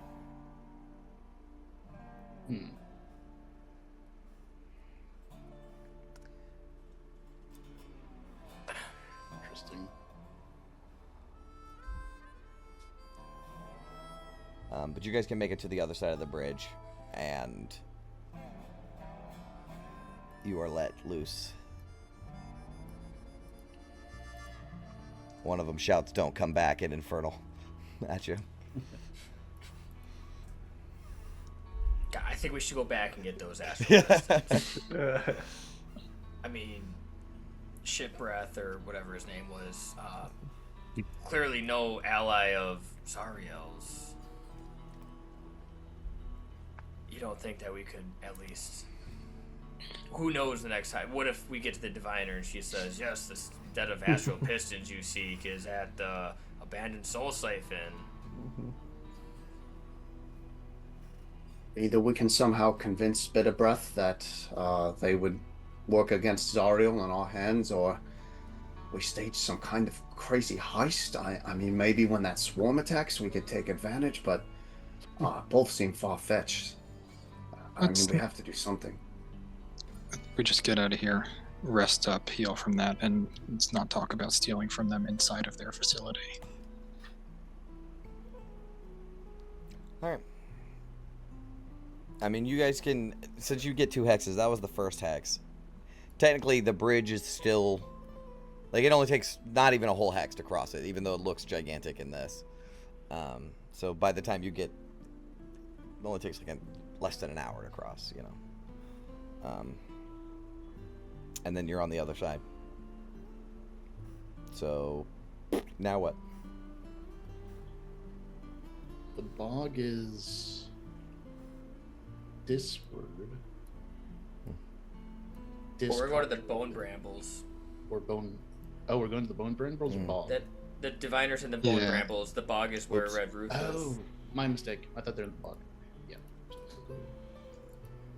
Osira, that's her name, right? Are we taking a short rest, by the way, on, you know, You can. on account of half of us being half dead? You can.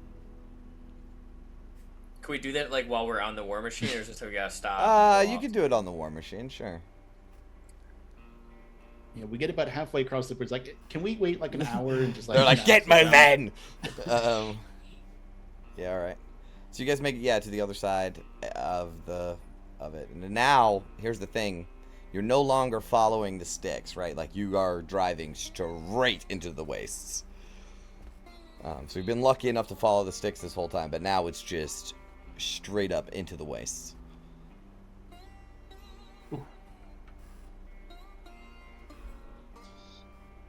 Alright, let's just not turn the war machine from here on out. I don't want to start going the wrong direction.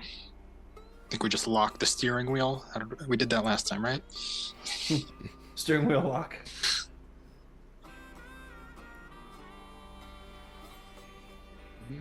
Alright, which hex do you want to head towards? You'll get there by the end of the day, but I kind of want to project where you're headed. It's R10. Down. Yeah, okay. Alright. So you're gonna travel, right? Like, that's the plan? You're just heading right back out into the wastes? You're going for it? Okay, we're leaving the soul siphon behind, basically.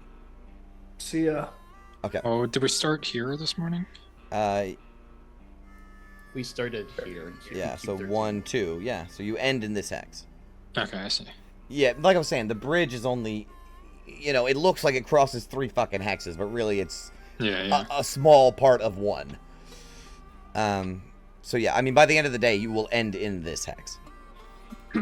So yeah, you can travel. I do need a check from London to actually make it into that square, actually, technically, I guess. Yes, technically. 14. Oh. Wait a minute. How do I fucking adjudicate this?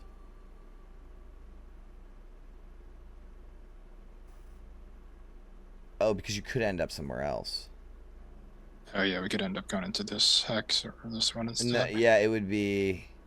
No, it would be from where you were. Yeah. But since the river's there, there's only really north or south of it, really.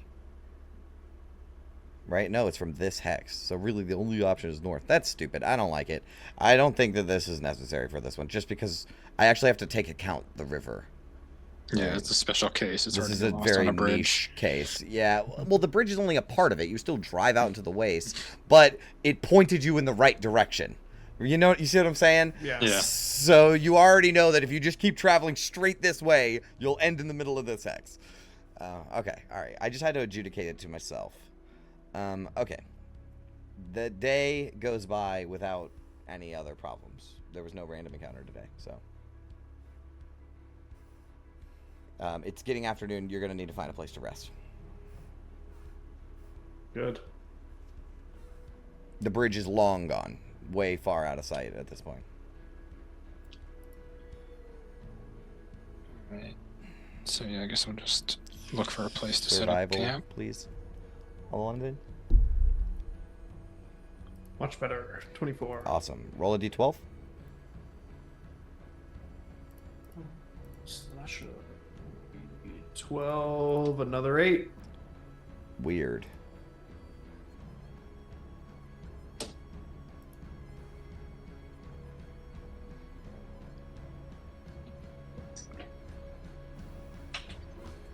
So, you find a sort of landmark coming out of the ground of some sort of building, something, ruin of some kind.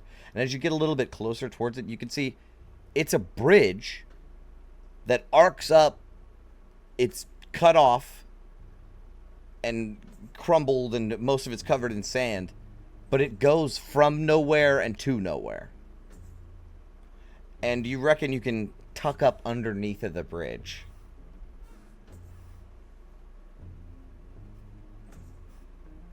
I mean, I'm not sure about its engineering feats, but it'll serve our purposes for putting a shelter over our heads.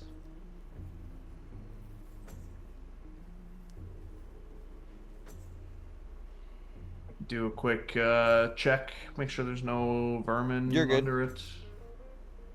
You're I good. think this is the Spark Gauntlet. Right. Finn, give Ophelia the shovel. All right, let's say for the sake of brevity, since it's getting late, you guys can clean up the area, and you have an uninterrupted night of rest. Nice. Like I said, no random encounters. So you have an uninterrupted night of rest, and you can wake up in the morning ready for your next day of travel. If you want to say something, August? Yeah, I mean, do we want to discuss doubling back for a heist mission? How about we end on the beginning to take a rest then, and we'll start at camp next week. Okay. So we'll start before we do that. Before you we do do the long rest. Right. But I mean, if you want to refresh your character sheet, it's fine. There's no encounters, so. No, just Ophelia wants to talk to Tannis, but next session. Yeah, next session. We'll do it next session because it's getting late as fuck. I didn't even realize. All right, well, thank you guys for playing, and thank you guys for watching. We will see you all on the next dive into the descent. Stay sharp. Farewell, adventurers. Farewell, adventurers. Wow, that was on time. Everyone said it exactly at the same time.